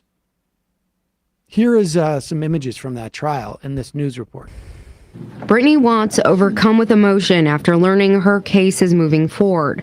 Watts is charged with felony abuse of a corpse, accused of trying to plunge a toilet after having a miscarriage delivery at 22 weeks while using the restroom. She said she felt the baby come out and there was a big splash. Investigators say they found a baby. Just be clear, this is not a baby. This is a fetus.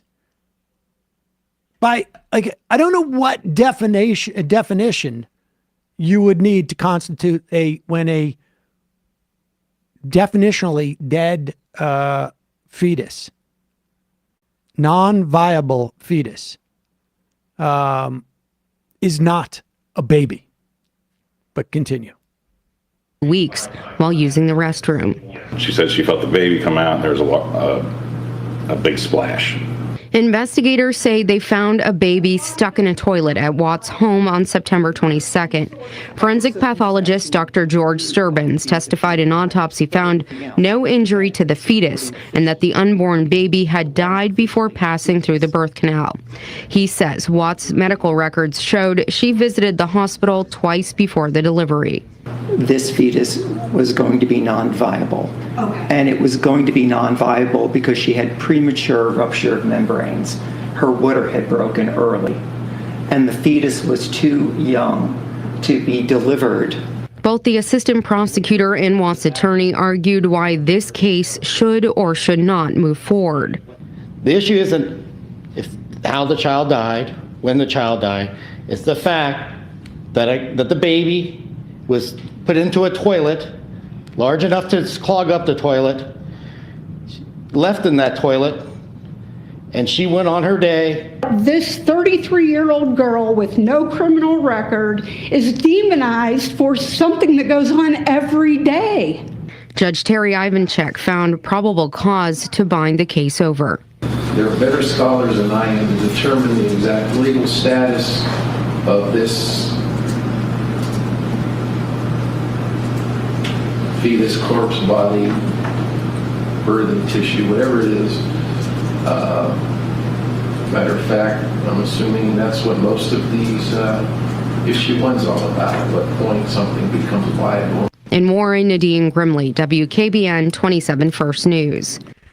Now, issue one, people remember, was the attempt or successful attempt by people in Ohio to vote for a referendum to provide a constitutional right to an abortion. But the idea that a woman could be brought to trial to face, or I should say a grand jury, to face charges that they have defaced a corpse of tissue that was never viable. Ever. Never achieved viability, ever. This is some county prosecutor starting to build the idea that as soon as conception occurs, that is a human being, that is a person. Because remember, like, non-persons are not subject to laws.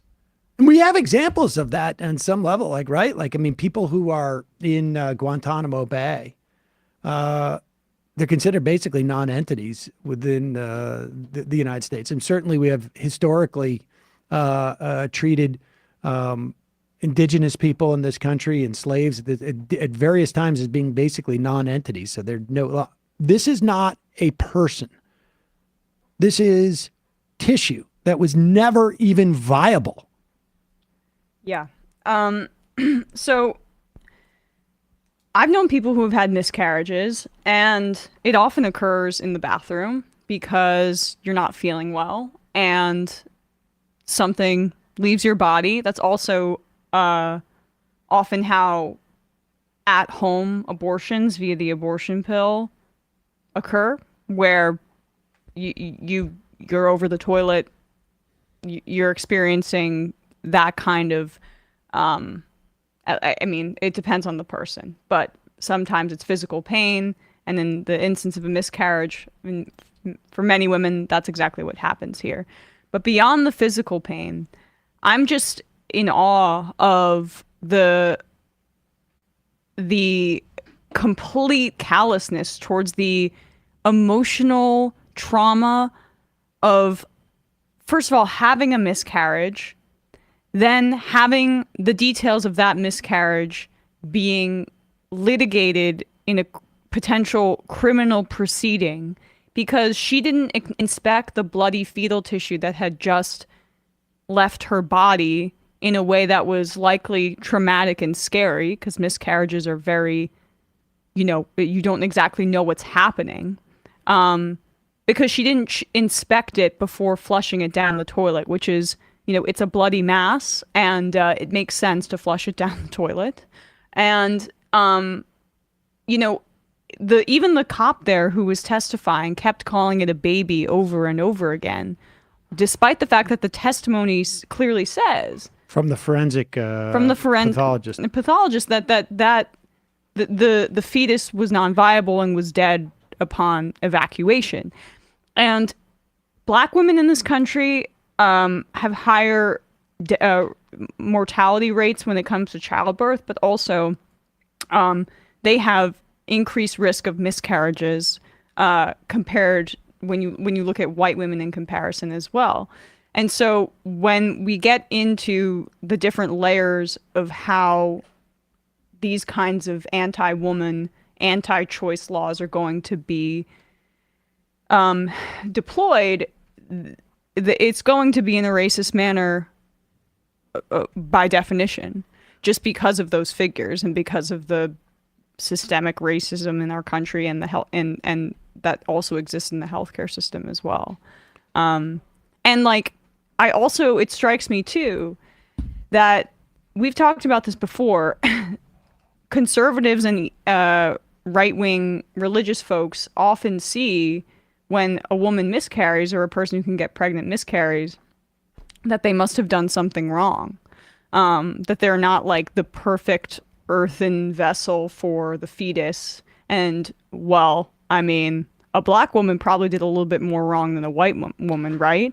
And so this is like, in part, the state using their disciplinary power to enforce God's natural law. I would also argue, and I this is just my own speculation, but I wouldn't be surprised if this wasn't one of those situations too, where there's some type of Ohio organization or a national organization that is looking for these type of cases again, particularly in the Ohio in the wake of the amendment that basically enshrines abortion and contraception and miscarriage care into the Ohio Constitution.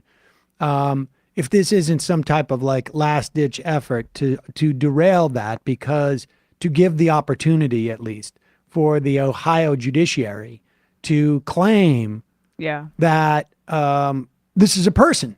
I mean, if they can get to personhood, and this is why they call it personhood, right? This is why they have to pass laws, because a non-born human life is not a person.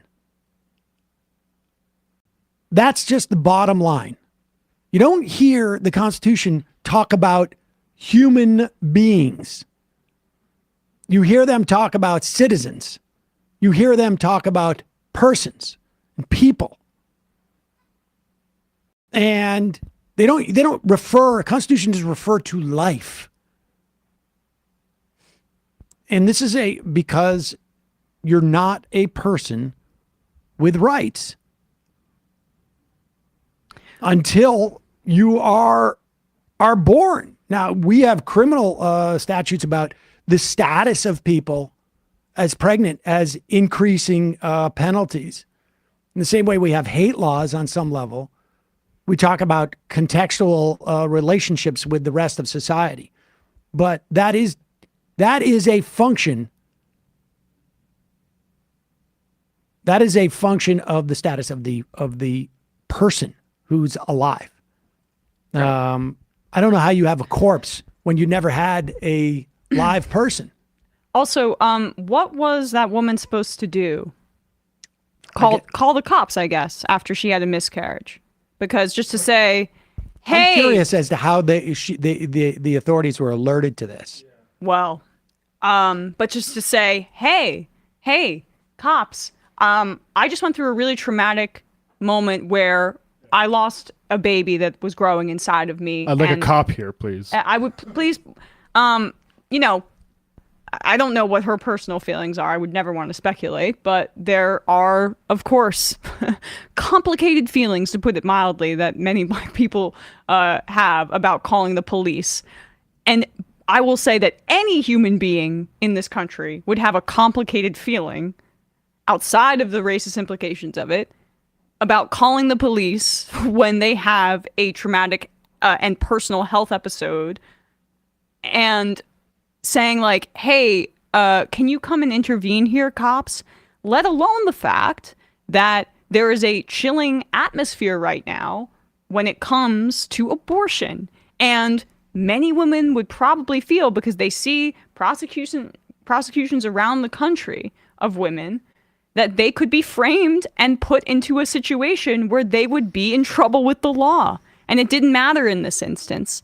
But like, this is what happens when we've decided that this is no longer a right. A right is decreed and by the federal government, not on a state-by-state basis. So we do not have a right to an abortion in this country.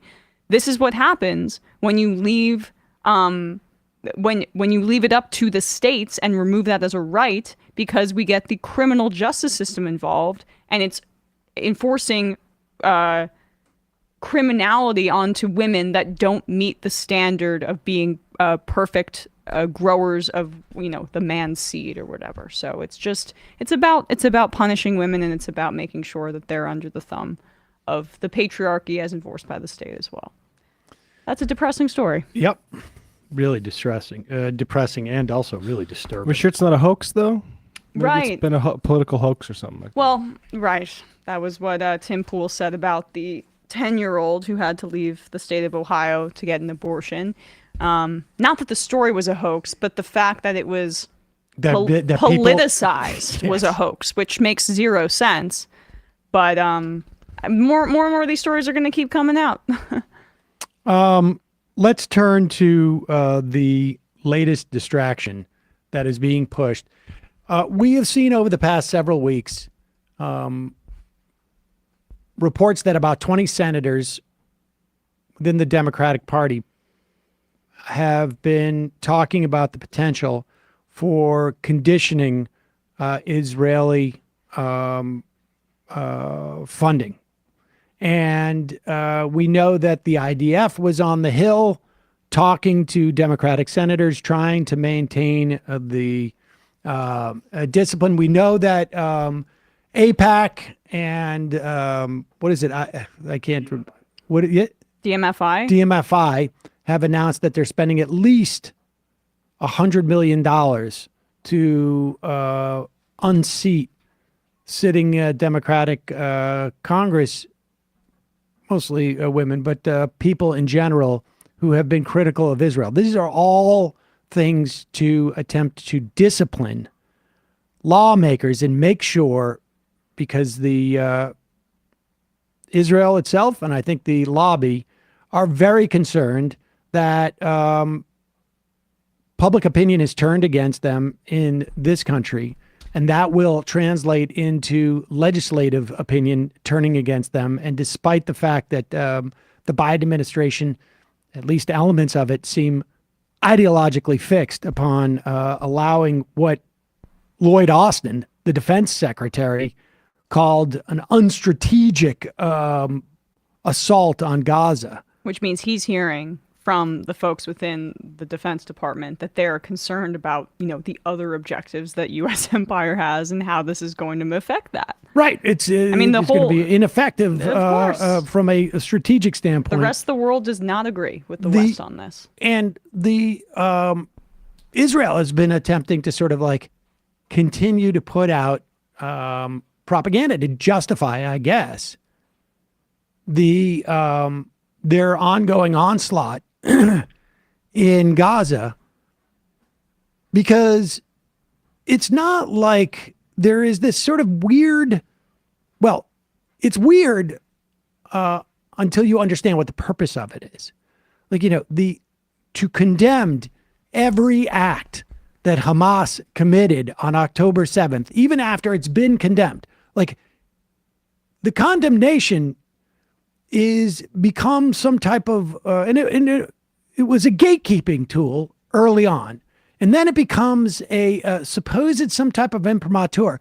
But when you realize this is just about changing the conversation so that we're not talking about what's actually going on right now. This is not a situation where Hamas is in the process of invading Israel and committing atrocities or whatever it is that they're supposedly doing at any given point and saying, stop, we call for you to stop doing this. But it is brought up over and over again as a way of changing the subject and to discipline and put people who might be in a position to start pushing for conditioned aid to Israel on the defensive. And that's exactly what's going on with Pramila Jayapal on CNN's Dana Bash. It really is quite stunning. Watch this clip. I want to ask you about sexual violence. And it's kind of remarkable that this issue hasn't gotten enough attention globally.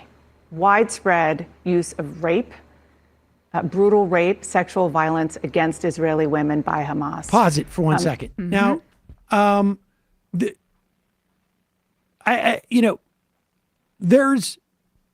don't have too much doubt that there was rape that took place on that day. I have not seen any reports of like widespread.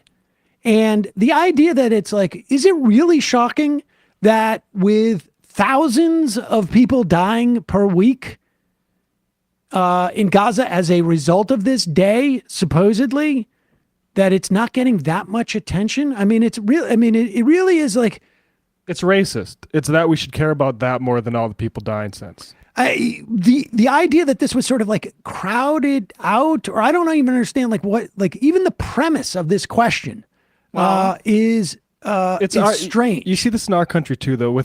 I talk about this all the time, but with Minnesota and the sort of Sioux Dakota Indians and what happened in the Civil War, that was again fixated as we marched all of them out of the state. We were fixating on the atrocities committed. Like, this is the standard pattern that we see. You saw it done with black people in this country, but like, I just also want to say, I would imagine that there has been rape or sexual assault as well, right? I mean, that would not shock me in the slightest. But I'm curious as to why that's the focus of Dana Bash here is the Israeli soldiers raping Palestinian women in those reports, when there have been also reports of Palestinian prisoners saying that they were raped in the wake of October 7th in Israeli jails, let alone the history of in 2016. There was a gag order on a conviction of an officer for raping a Palestinian woman, an IDF officer. In September, Palestinian women were reportedly forced to strip and sexually threatened by members of the IDF. In 2021, 4 IDF soldiers held over alleged abuse and sexual assault of a Palestinian detainee. And yet that is not really anywhere in the media. Well, so I'm sure she was asking about that condemnation afterwards. Yeah, she'll bring that up maybe. Let's see. But understand, the reason why we're even hearing about this at this point as to why, like, how shocking it is that there isn't more of a reaction. So go back to the beginning. This is their way of making sure that Jayapal and any entity that is maybe on the precipice of calling for more conditions on the aid, or being critical of Israel, or calling for a ceasefire or whatnot, is disciplined. That's how it works. I want to ask you about sexual violence. And it's kind of remarkable that this issue hasn't gotten enough attention globally. Widespread use of rape, brutal rape, sexual violence against Israeli women by Hamas. I've seen a lot of progressive women, generally speaking, they're quick to defend women's rights and speak out against using rape as a weapon of war, but downright silent on what we saw on October 7th. Pause it. Here's also, just I want to be clear, like widespread and what we saw. What did we see? Like if there is, like, there's no doubt there's been evidence of rapes that took place on that day, but there's a purposeful sort of like blurring, like widespread means widespread. That means like through time or space. And when you're talking about events that took place on a day, these are just words that are a little bit more amorphous than really one would expect if you're sort of lodging charges against whom. And again, this is also coming from the host of a cable news show on a cable news network. Right. You should put, if it's widespread, let's put up headlines like the ones that I read, from places like Democracy Now!, Times of Israel. Like, put up headlines and say, this is examples of this. Like, but it's also, it reminds me, and again, I think that it's sexual violence during wartime on both sides that's widespread. That's in many instances, or I would not be shocked if that has occurred, obviously. But it reminds me a little bit of one, the running with the beheaded babies thing right at the beginning, and two, the accusation of like, well, over there in Hamas-run Gaza, they hate gay people and they hate women. They're not cosmopolitan and they're not enlightened in the way that we are, even though, as I just mentioned, there has been sexual violence alleged on both sides. Good. Women's rights and speak out against using rape as a weapon of war, but downright silent on what we saw on October 7th and what might be happening inside Gaza right now to these hostages. Why is that? I mean, I don't know that that's true. I think we always talk about the impact of war on women in particular. In fact, I remember 20 years ago, I did a petition around the war in Iraq. Have you talked about it since October 7th? Absolutely. And I've condemned what Hamas has done. I've condemned specifically all of women? the actions. Absolutely. The rape, of course. But I think we have to remember that Israel is a democracy. That is why they are a strong ally of ours. And if they do not comply with international humanitarian law, they are bringing themselves to a place that makes it much more difficult strategically for them to be able to build the kinds of allies, to keep public opinion with them. And frankly, morally, I think we cannot say that one war crime deserves another. That is not what international humanitarian law says. Okay, with respect, I was just asking about the women, and you turned it back to Israel. I'm asking you about Hamas. In fact, I already answered your question, Dana. I said it's horrific, and I think that rape is horrific, sexual assault is horrific. I think that it happens in war situations. Terrorist organizations like Hamas obviously are using these as tools. However, I think we have to be balanced about bringing in the outrages against Palestinians. 15,000 Palestinians have been killed in Israeli airstrikes, 3/4 of whom are women and children. And it's horrible, but you don't see Israeli soldiers raping. Well, Dana, I Palestinian think women. we're not. Well, what was the rest of that though? I mean, I'm just curious, like, because I mean, maybe I think that maybe if they clipped it, they would have shown that if Pramila Jayapal had said something about those examples. I don't know. No, she does not. She does not. Okay. It is amazing how insistent Like, what more is Pramila Jayapal supposed to be doing here? Does the United States fund Hamas? Like, that's the difference here. Is, well, I mean, maybe indirectly because the Israeli government allows them to flourish, and that's been the part of Netanyahu's strategy. But like, that's the difference in like what the value of condemnation is. I mean, is condemnation just something where you get a medal or a badge like you're in the Girl Scouts? This is the perfect example. As Jayapal starts to talk about the ongoing conflict, Bash keeps saying, wait, no, don't you need to talk more and criticize? What is it that Bash is after? Can't you criticize the progressive, unnamed progressive women that I've talked about who have not spent enough time talking about the supposed widespread, that's the part, widespread that I take issue with. Yeah. Widespread thing that took place on one day, a month and a half ago, 2 months ago. I mean, she is like form and function aligned here perfectly, because it is exactly like every time Jayapal strays into saying, we need to stop what's happening right this moment, she says, no, wait a second. Have you spent enough time chastising people you've never even met on their reaction to something that happened 2 months ago? Yeah. I would refer to my pinned tweet from the 3rd of February 2021. There's a finite amount of things you can emphasize given the nature of time and attention, and how one allocates that time is far more instructive as to their ideology than their explicit identifications.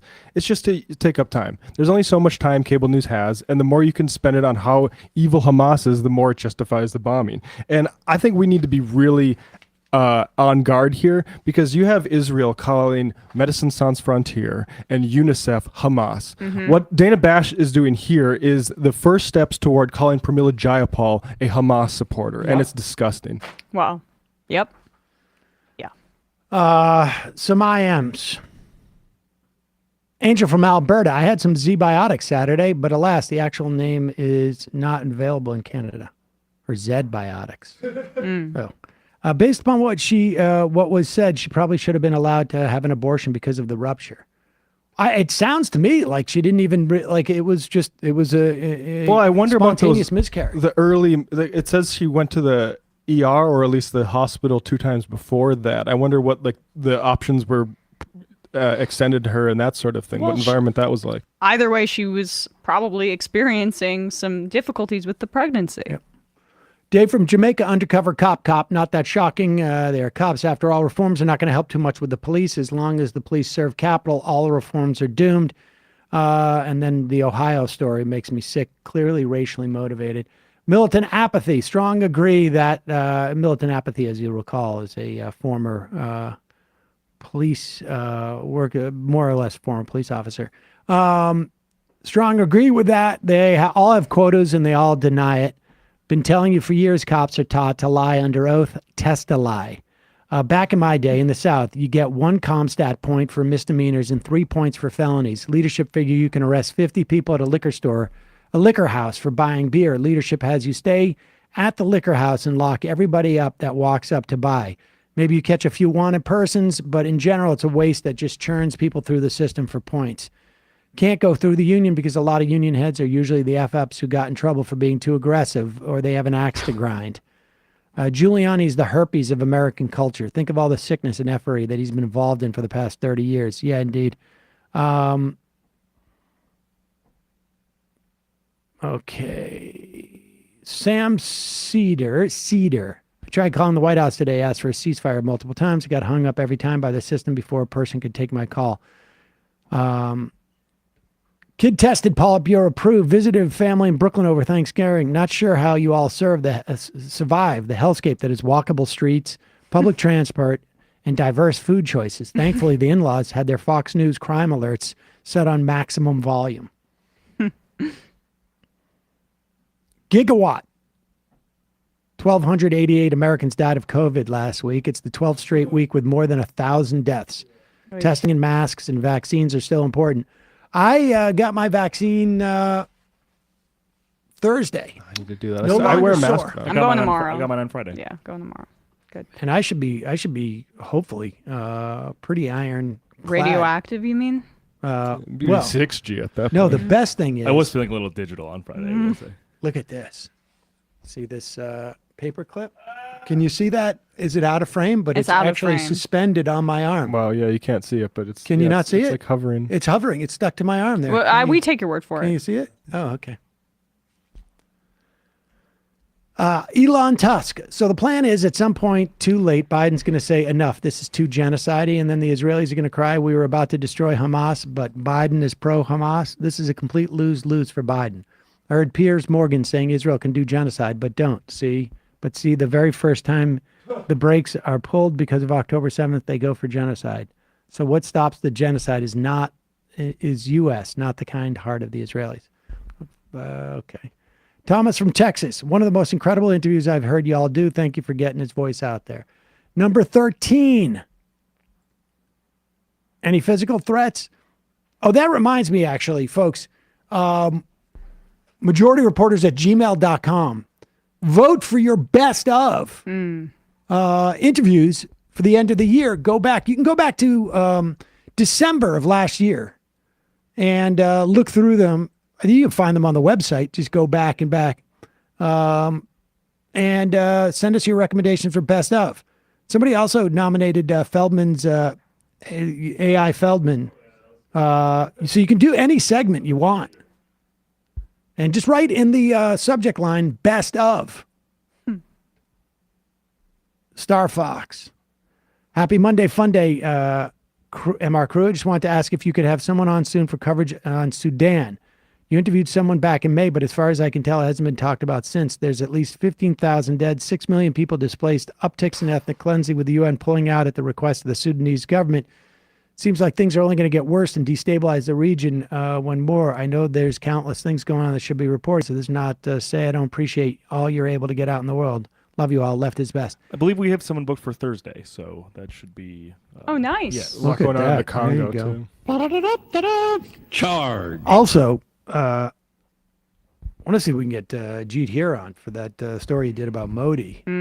Basically sending around death squads around the country and around the world. It's like the 70s all over again. Well, he cites actually Kissinger, sort of set the precedent. Yeah. But also there's just a clear, I guess it's obvious. It never can be said too much, though. Like, we have no leverage. And so at a certain point, like to the extent that the U.S. government can turn an eye to assassination attempts or successful ones for that matter, we saw it in Canada. There's just not a lot of leverage. Sam's Clogged Toilet. There's a billboard near where I work in Orlando that reads, "Let's be clear, Hamas is your problem too." Pretty disheartening rhetoric, officially entering my doomer arc. Yeah. Again, like based on the premise that Hamas is motivated by just a broad anti-Jewish or anti-West hatred and isn't actually a product of a settler colonial situation. Juneteenth is my Independence Day.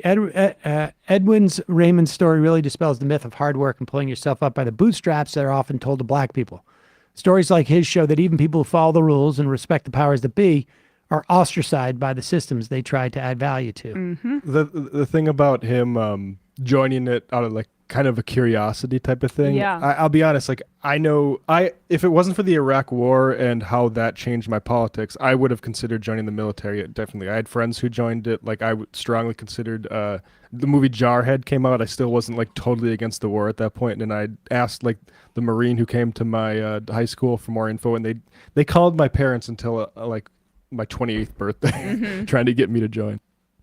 So they've given up? I think they've given up now, unless my dad. Well, they got rid of their landline, so maybe they just can't call anymore. That movie Jarhead's good. Another like good movie that has a great like military recruitment scene is Winter's Bone with 16-year-old Jennifer Lawrence when she just got her first start. Good indie recommendation. I gotta start writing on Letterboxd like I'm a Matthew Film guy. Yeah. All right, I'm going to turn on the phones. We only got about 25 minutes left, so may only take one or two calls. But this is exciting to me. This happened last Thursday, actually. I missed it on Friday. You know that I had been particularly upset that the Democrats on the Senate Judiciary Committee seemed to have been backing off of their calls to subpoena Leonard Leo and Harlan Crow, among others, to investigate the fact that Leonard Leo seems to have been essentially the what do you call those? Sugar daddy? Not the sugar daddy. Who is it? The matchmaker. The matchmaker between Clarence Thomas and Harlan Crow. Clarence Thomas's buddy. Now, they weren't friends before he became a Supreme Court justice. And report from ProPublica, we spoke to, was it Kroll? Was it? Andy Kroll, right. About Leonard Leo as a one of the big fundraisers for the Federalist Society, realized like some of these right-wing judges, they may quit. Because, like, why would you, even though you get all this power, particularly if you're not in, this is prior to being a 6-3 majority. Back when you're on the losing side and you don't think you're going to have any, why wouldn't you quit? Yeah, go cash in, make all this money. So Leonard Leo developed a friendship.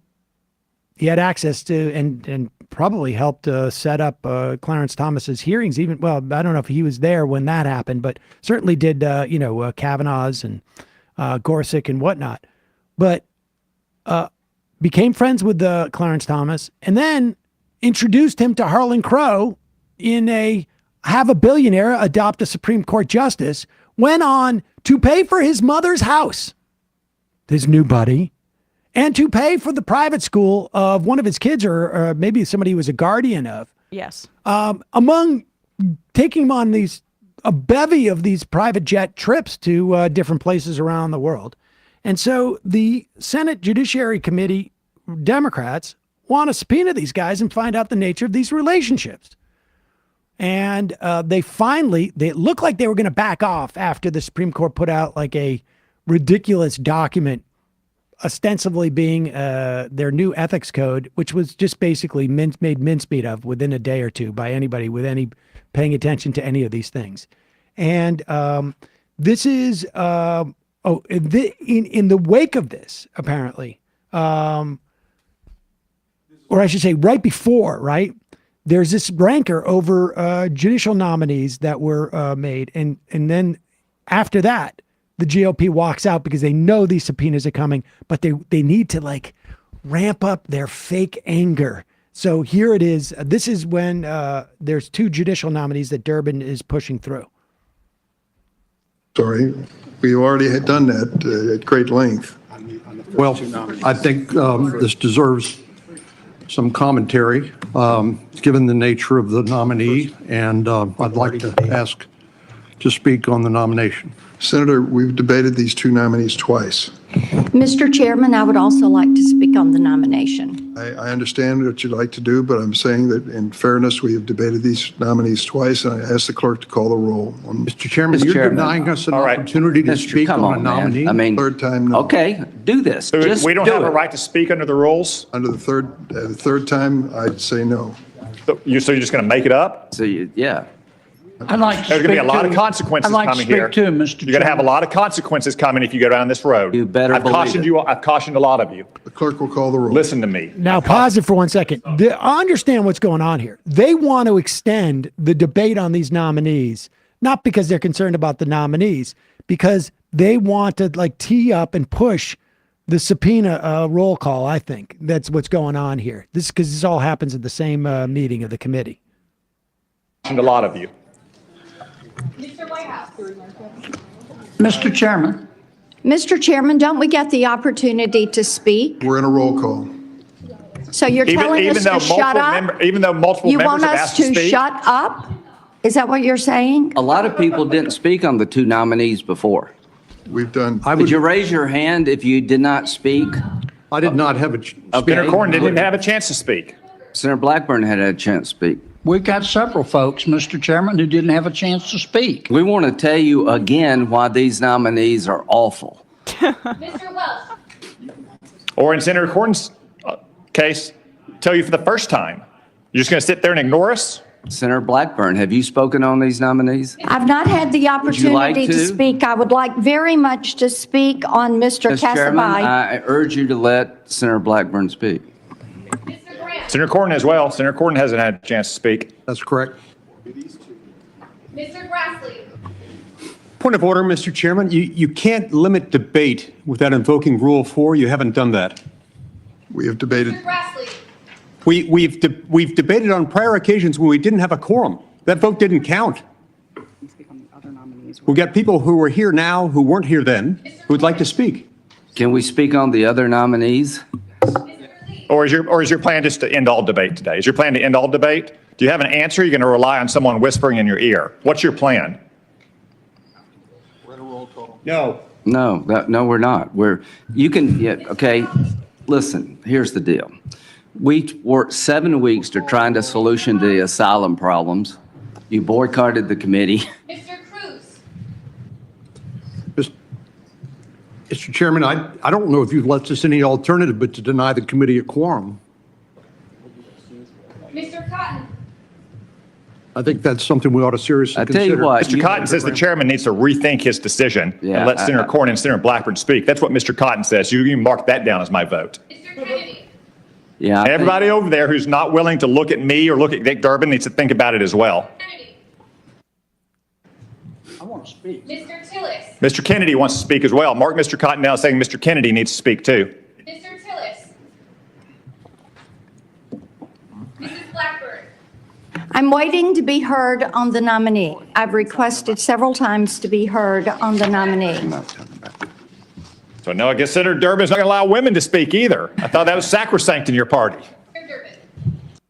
Imagine being like, it's not in our party. So they get through this. These two nominees are passed through. Remember, we lost a couple of months, I think, because of Senator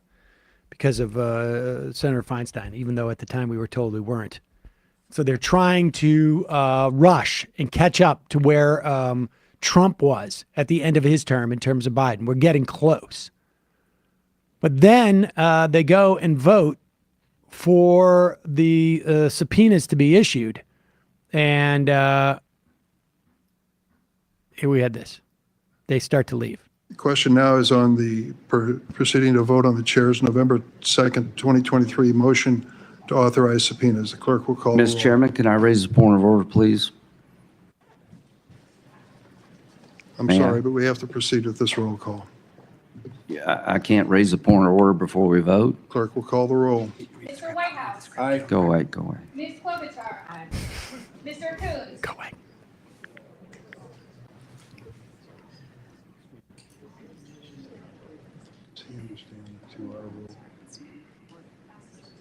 Committee can't meet anymore.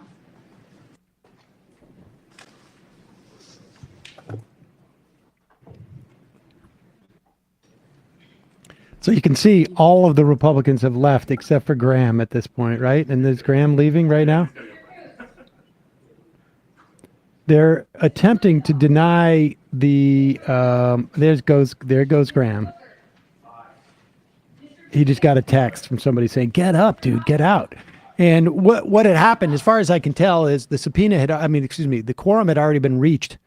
And even though they were absent for the vote at that moment, that once the hearing begins, or I should say the committee meeting begins with quorum, everything there has been quorumized. And so these subpoenas went through. It's good to see, after, 15 years, maybe the Democrats, eventually realizing, why are we playing this game? Mm-hmm.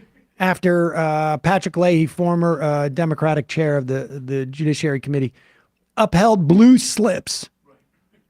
After going through an entire term where Democratic use of blue slips, this is a old Senate tradition where the senators have to return a piece of paper saying that they're okay with the judicial nominees of that are for their state, lifetime appointments. And Leahy, after, 4 years of Trump, when Democrats withholding their blue slip was ignored, said, "I'm going to be the bigger guy and reinstitute it." I think Durbin still upholds blue slips too, but at the very least, they're doing their job and they realize they're getting the right type of pressure, I guess. So that's good. Yeah. Let's go to the phones. Calling from a 678 number. Who's this? Where are you calling from? This is Jaira from Atlanta. Jaira from Atlanta? Yeah, so I was just curious. I went down like a recent rabbit hole of like the history of like eugenics and stuff, and I was curious if you think maybe Elon Musk could be like funding eventually some of these like anti-immigrant organizations like the FAIR, if you've heard of them. If he Because could be I've seen funding- them Fair. seems to be alone. Oh, fair? Yeah, that anti-immigrant. Which is different group. than fair in like Fairness, in terms accuracy, of and media, yeah. Accuracy in media. I don't know if he could be funding it, but I think in terms of like your instincts about where his politics lie and it being very close to eugenics, you're on point. He's obsessed with birth rates and he's obsessed with spreading the seed of the intelligent white man. Usually that's through his telling of his own personal experience to repopulate the earth. But you know, there have been articles on these, what do they call themselves? Like the natalists, that you can look up as well, where, I mean, they're just, and they are white people who are convinced that their biology is going to be the savior of the planet. Yeah, Musk is more ambiguous on the border issues and stuff. He plays the whole like we need legal immigration and it's good sort of thing. But his fixation on one, like the amount of kids he has that I think like he's not even aware of or in their lives, and also like just him talking about we need to have more people on the planet.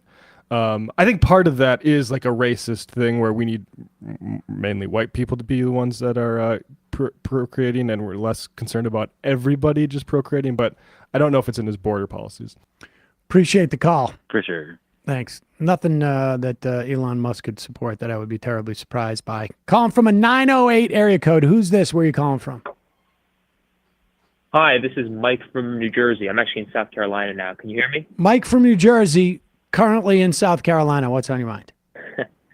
Yeah, so real quick, we just moved down to Hilton Head Island. I was moved with my parents, and it's now they're now officially residents of Nancy Mace's congressional district. Which, nice. It's pretty down there. Probably for worse. Wait, where are you It's from in beautiful, Jersey? but, You gotta tell me. County. Union County. Yeah, okay. All right, nice. My dad worked at Newark Airport for like 30 years. But I'm just calling to, I know all of you have spoken recently about kind of the impetus to vote for Biden in 2024, especially regarding his kind of handling of the Israeli-Palestine conflict. And I kind of wanted to share a personal experience that I think, could kind of point to the efficacy for, continuing to support Democrats despite, reservations about their handling of foreign policy. Okay. So I'm sorry if I'm a little nervous, by the way, but No, you're doing great. Go ahead. So as part of my work, I graduated college in December 2022, and I'm working for a company that does environmental consulting and services. And we're working on an initiative called the Closing America's Wastewater Access Gap. I don't know if you've ever heard of it. It's a joint initiative with EPA and USDA. And basically what we're doing is helping rural disadvantaged communities, unincorporated communities, and tribal nations to find and apply for state and federal funding sources to fix wastewater issues, develop wastewater infrastructure in their communities. And a lot of that funding is actually coming from the state revolving funds, the Clean Water State Revolving Funds. And a lot of that funding is directly supported by the bipartisan infrastructure law. I think about $12 billion were appropriated from that. And I think $50 billion went to the drinking water state revolving funds, which are separate, but that's more for obviously drinking water as opposed to wastewater. So, we've gotten to work directly with these communities. We've had people on our team go out meet people in these disadvantaged communities. It's happening in West Virginia, Alabama, tribal nations in New Mexico and Arizona. And all that to say, I think people, especially people who aren't as politically engaged, I'm sure the people of this, the majority report audience would be more aware of this, but a lot of people don't seem to understand the differences between Democrats and Republicans. I see a lot of people online talking about how they're the same, and I think that people, when you look at these omnibus bills that are kind of the norm nowadays, it's easy to say, oh, well, where's this money going, or how is this benefiting me? But I think it's really important to consider that there's actual change going on, and there's real impacts by the work that's being done in Congress. And I think it's important to emphasize these things when you're talking about why should progressives go out and mobilize? Because I don't think this would have actually happened if not for of course it wouldn't have. Progressives. No, it wouldn't. Progressives pressuring. Yeah, no, I mean, of course not. And I appreciate the call. And there's, look, I got a story about members of the American Muslim community meeting, I think it was over the weekend, to talk about them withholding or threatening to withhold their votes or organizing skills for Biden. And people responding, that Donald Trump is arguably going to be worse. I think from the perspective of those groups, there's value in doing that as a way of increasing the political pressure on Biden to the extent that it will work. Who knows if it will? There's no doubt that there are major aspects of the two parties that are similar.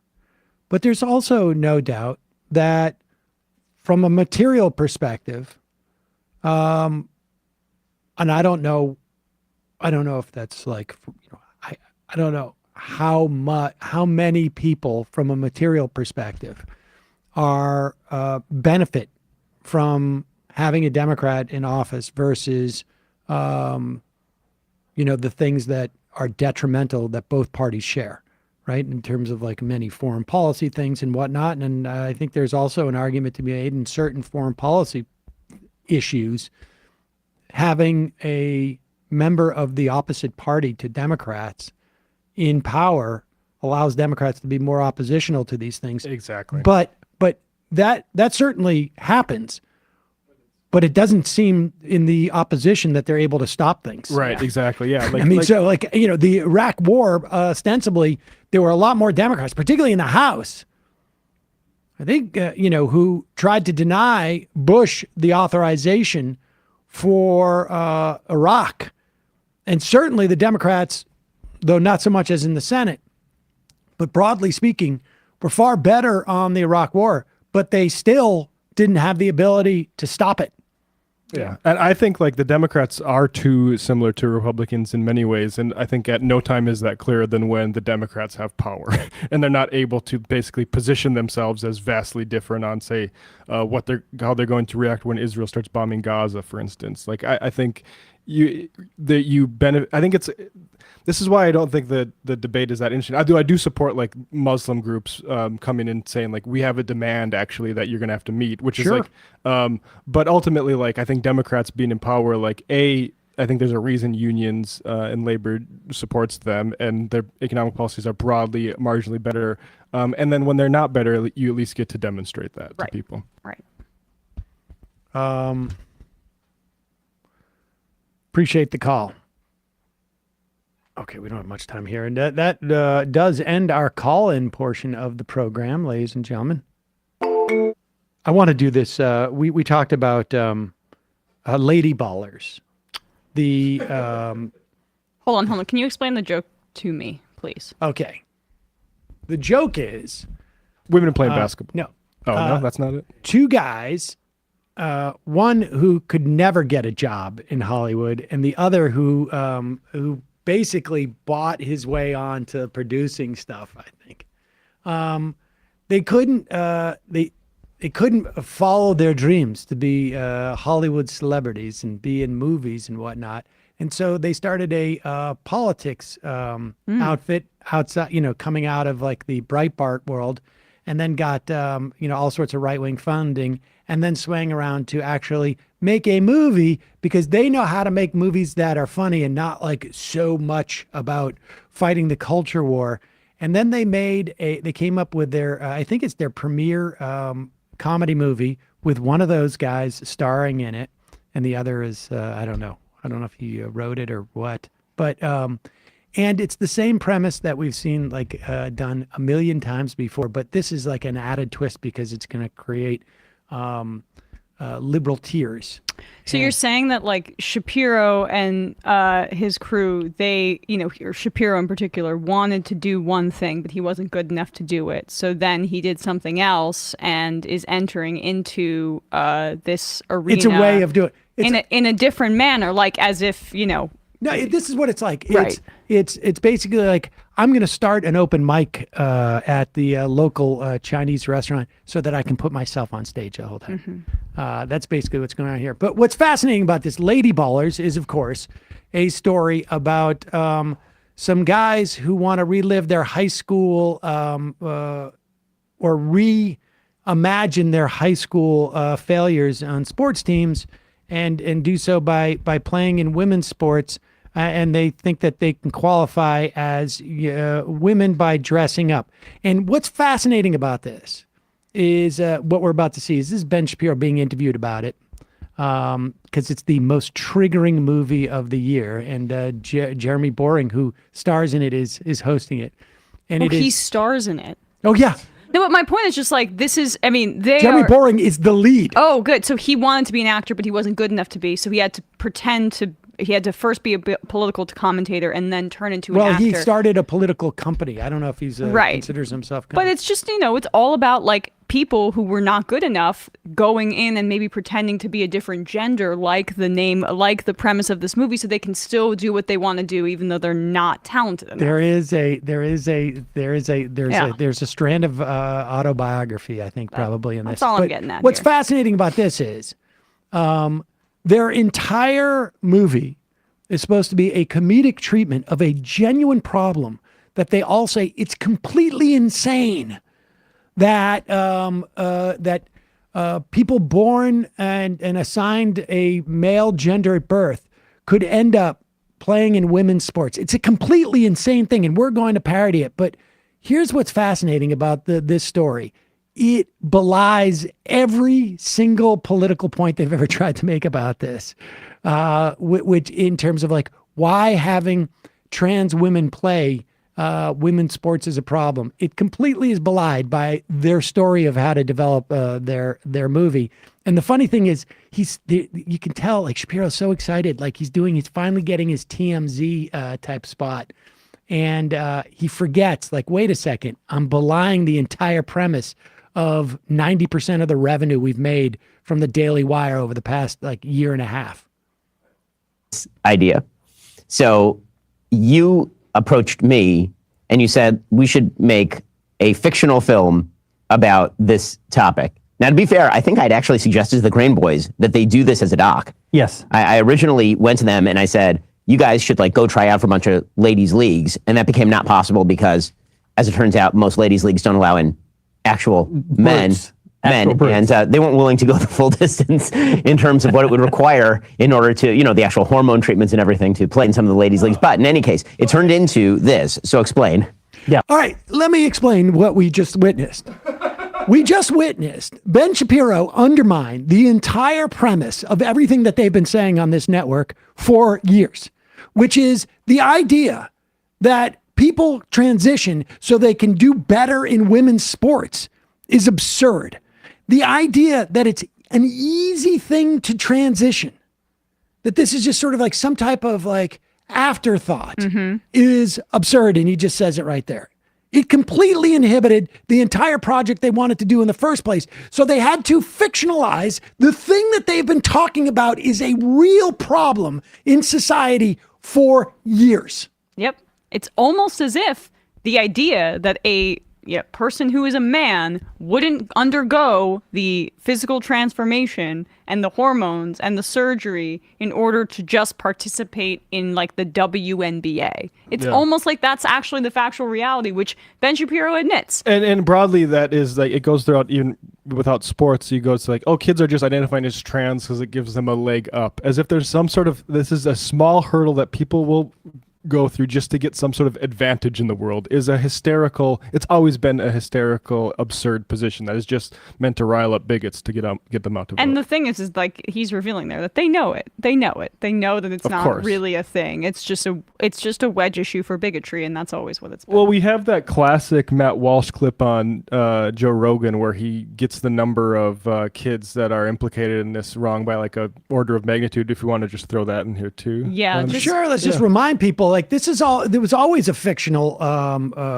hysteria based upon no data. This is the supposed expert, the national expert on this. This is their the lead. documentarian. Like literally, this is the one fact or figure you would think that this knowledge of this fact or figure would be so essential if someone was actually legitimately looking at this, would be so essential to the full-on sort of religious crusade this self-proclaimed theocrat has been on.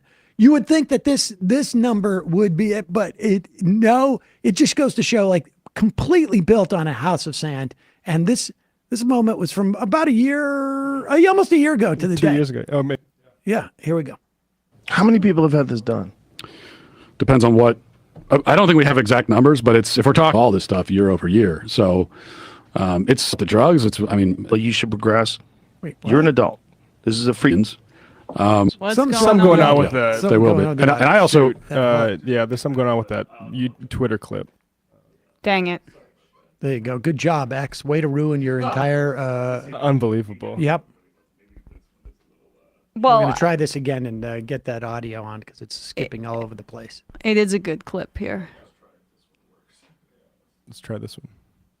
How many people have had this done? Depends on what. I don't think we have exact numbers, but if we're talking about the drugs, millions. You're talking about hormone blockers. Yeah. Millions of kids have been on hormone blockers, really? I'm sure someone's going to fact check me on that, but my guess is that we're into the millions now at this point. Yeah, that would be my guess. It says over the last 5 years, there were at least 4,780 adolescents who started puberty blockers and had a prior gender dysphoria diagnosis. This says it's kind of undercounted, but that would be a big undercounting. Pause it. 5 years, less than 5,000 kids. Mm-hmm. So that's 1,000 kids a year. But a total, let's do the total, 4,000 some odd kids, as opposed to millions. Yeah. Who are engaged in the therapy he's spent his whole career on. Yeah. This is the whole point. It has always been a fiction that they have created to create hysteria. And it has worked, but only within a group of like, I don't know if they're creepy or not, what's going on with like their whole thing, but whatever issues are associated with it, it became a complete fraudulent lie. And it's hilarious to me that like the premise of their entire movie was based upon finding out that the premise of their entire movie is a lie. Yep. It's like the real world premise of how it got developed. Like we wanted to make this a documentary, but no one would go to the lengths to do this, and so we decided we'd make it up because it fit our narrative better. In the same way that Matt Walsh makes up those numbers, because it fit his narrative better. And he went to Africa, like he went to the continent of Africa, traveled the world to get this knowledge, right? This academic, and he doesn't know the basic figures behind his premise. So. Air Bud was also made by some guys who wanted to make a documentary about how all these sports leagues have very low standards as to like, can a dog play basketball? Yeah. And it turns out actually they don't let dogs play basketball, so they had to make a comedy. Unbelievable. All right. I don't think we have time for another clip, but we got a couple here. Well, we got to get to these tomorrow, I guess. We didn't even get to Ruben on. Yeah, I think we'll need a good good portion of time. It'll for be a good. Ruben on Mar. I've got some time. And we didn't get the DeSantis with his. Should we do this DeSantis thing? Yeah, Is we it can do quick? that if you want. Yeah, let's do that one quick. Okay. And one of the funny parts about Dave Rubin on Bill Maher is he is so all in for DeSantis, he can't really move off that, and he's still like sort of keep hope alive. Meanwhile, Ron DeSantis is just flailing around in the most incredible way, and they've tried everything to revive this, and I think like They've tried to add inches onto his entire physique, and it's just not enough. it's fascinating. It's almost like we don't really have to like just say anything. And here's DeSantis just about saying anything and then realizing like, if I say this, I'm going to probably need to say that, but I never really worked on that part. Here is MSNBC's Kristen Welker talking about talking to Ron DeSantis about his health care plans.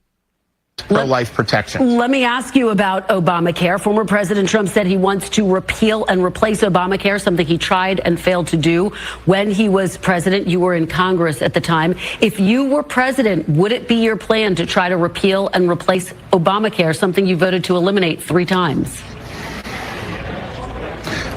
Well, you're right. President Trump promised that he would repeal and replace Obamacare, and he didn't do it.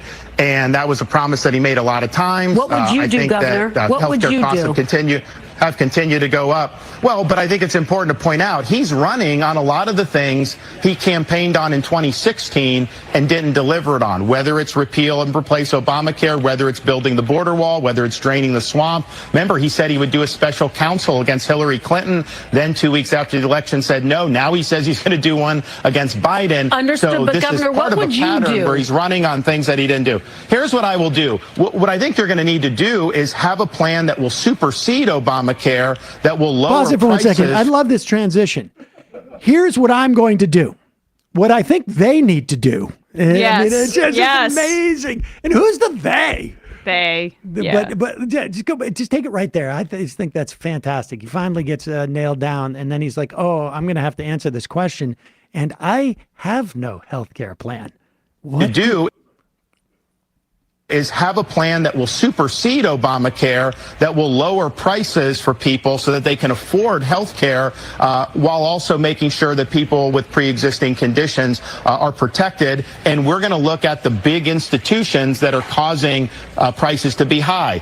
Big pharma, big insurance, and big government. But it's going to need to be where you have a reform package that's going to be put in place. I don't think that repeating what Trump did and the failure is necessarily going to make sense. So we will address that. We will make sure that the Obamacare promised lower premiums. It didn't deliver that. We know we need to go in a different direction, but it's going to be done by having a plan that's going to be able to supersede it. And Governor, we will be working on that. I want to be clear. We're going to by definitely what you work mean on by the plan for the, what is it, 1/5 of the economy.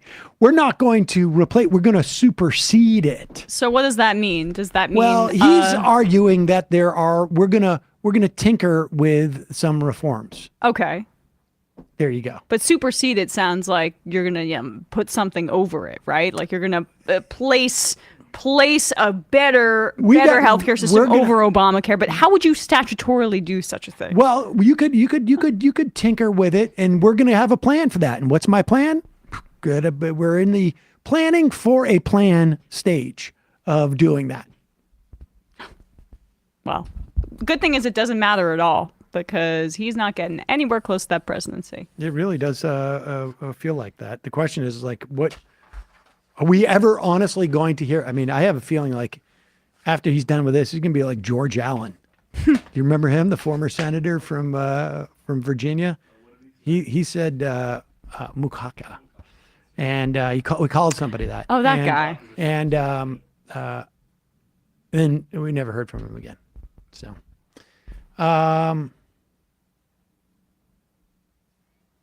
let's read some IMs and get out of here.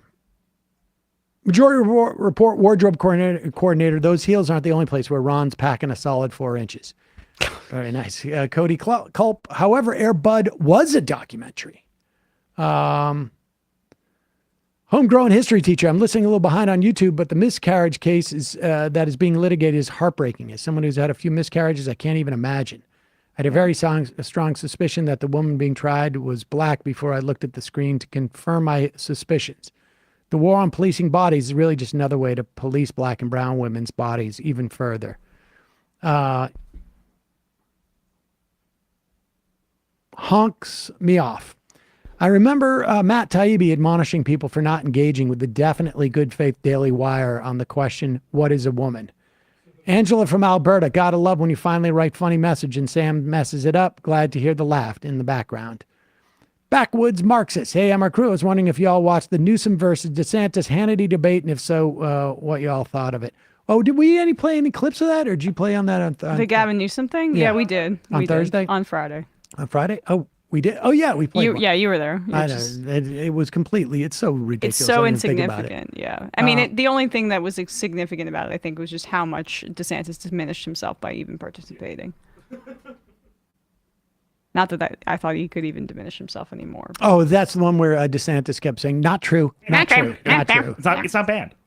We didn't ban No. Toni Morrison, No. actually. Actually, it's back on the shelves. We were just, Banned. dusting it off. No. It's not banned. Bradley Fan Club, I appreciate your interview with Edwin today, but find most of his analysis tainted by proximity to police brain and his desire to reform it from within. Excellent interview for someone trying to better understand good faith police advocacy, but I find his analysis to not question core elements of police unaccountability, overly broad powers and responsibilities, and to give far too much grace to the system that squashed him for trying to follow constitutional laws. Well, I mean, I that's... hope you don't have too many other tedious IMs. Left is best. Well, look, I mean, fair enough, but I would say that, don't review the interview that you wanted, because, don't review the movie whatever. I'm butchering Don't some review phrase. the Giants game you wanted. Yeah, but do the one you got. We have plenty of interviews on the show about police reform from a more abolitionist perspective or whatever. This has value in and of itself that's distinct from that. Yeah, I think that is the point as well. Ryan and Callie. Cops' job is to protect and serve the ownership class and its managerial lackeys as an occupying force to subject and control the workers. When they on rare occasion protect the poor, it's only to make sure they can provide labor for the cops' bosses. There are, of course, good cops. I've known two. One rose to the rank of lieutenant in the LAPD, but ate his gun because he could not handle the corruption and bigotry. He wanted to do good, but faced opposition every step of the way. ACAB does not mean every cop is actually a bad person, but the way the system is set up, whatever the individual's motivation, they'll end up doing bad because that is the job. Good point. League and Matic. My 70-year-old father watches Steven Crowder, which I suspect happened sometime around his divorce a few years ago. That tracks. Is there any hope for me to get him out of that? He watches on Rumble, so I've been debating sending him a link to your show on that site. By the way, he gave me some steak he bought from a Crowder sponsor. I hope I can still be a MR fan if I eat it. Of course, yes, I would send him to Rumble and tell him that I'm also a divorcee. Mm-hmm. That might help. Kelly's great day. Hey, crew, I was on vacation, but back to listening live today. Kissinger died on my 40th birthday. Can we get a shofar for a trans woman? Actual it to 40? I don't know what it maybe actually made it to 40. I don't know. Thanks. Have a great day. Here you go. Happy birthday.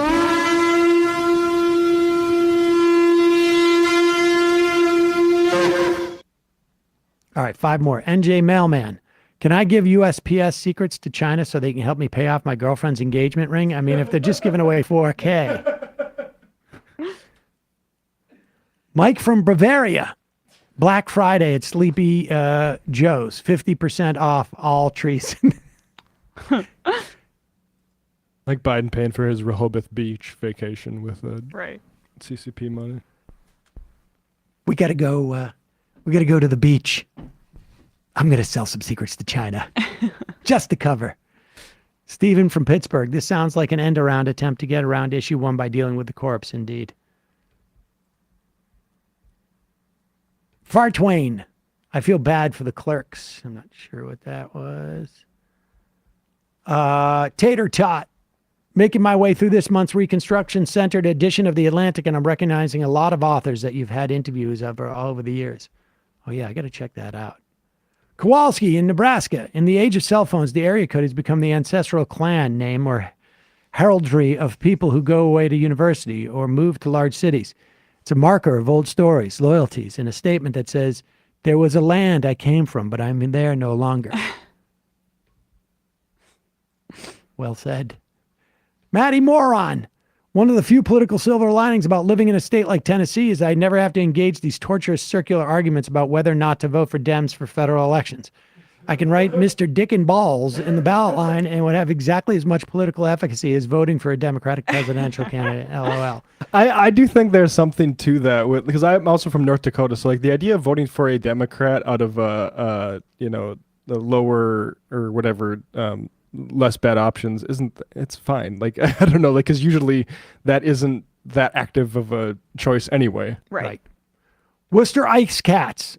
Fellow massholes, Genocide Joe is coming to Boston Tuesday. Check Jewish Voice for Peace in Boston or Boston South Asian Coalition for time and place for emergency rally. All right, 3 more. Jobby Boonier.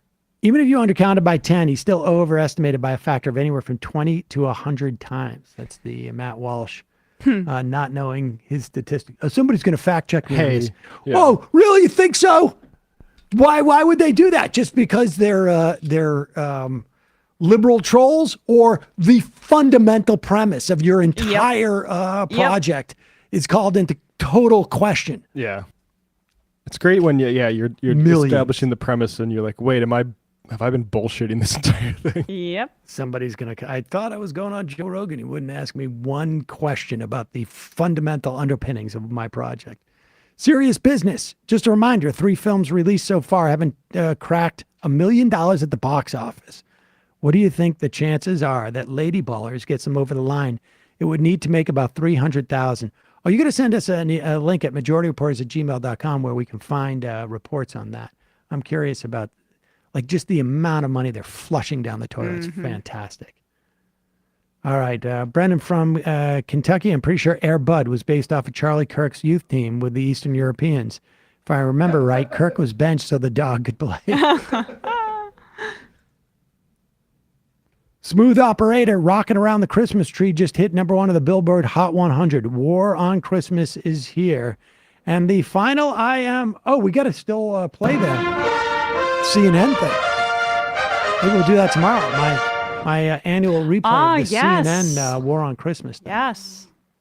Final of the day, Mind Pillow. Oh.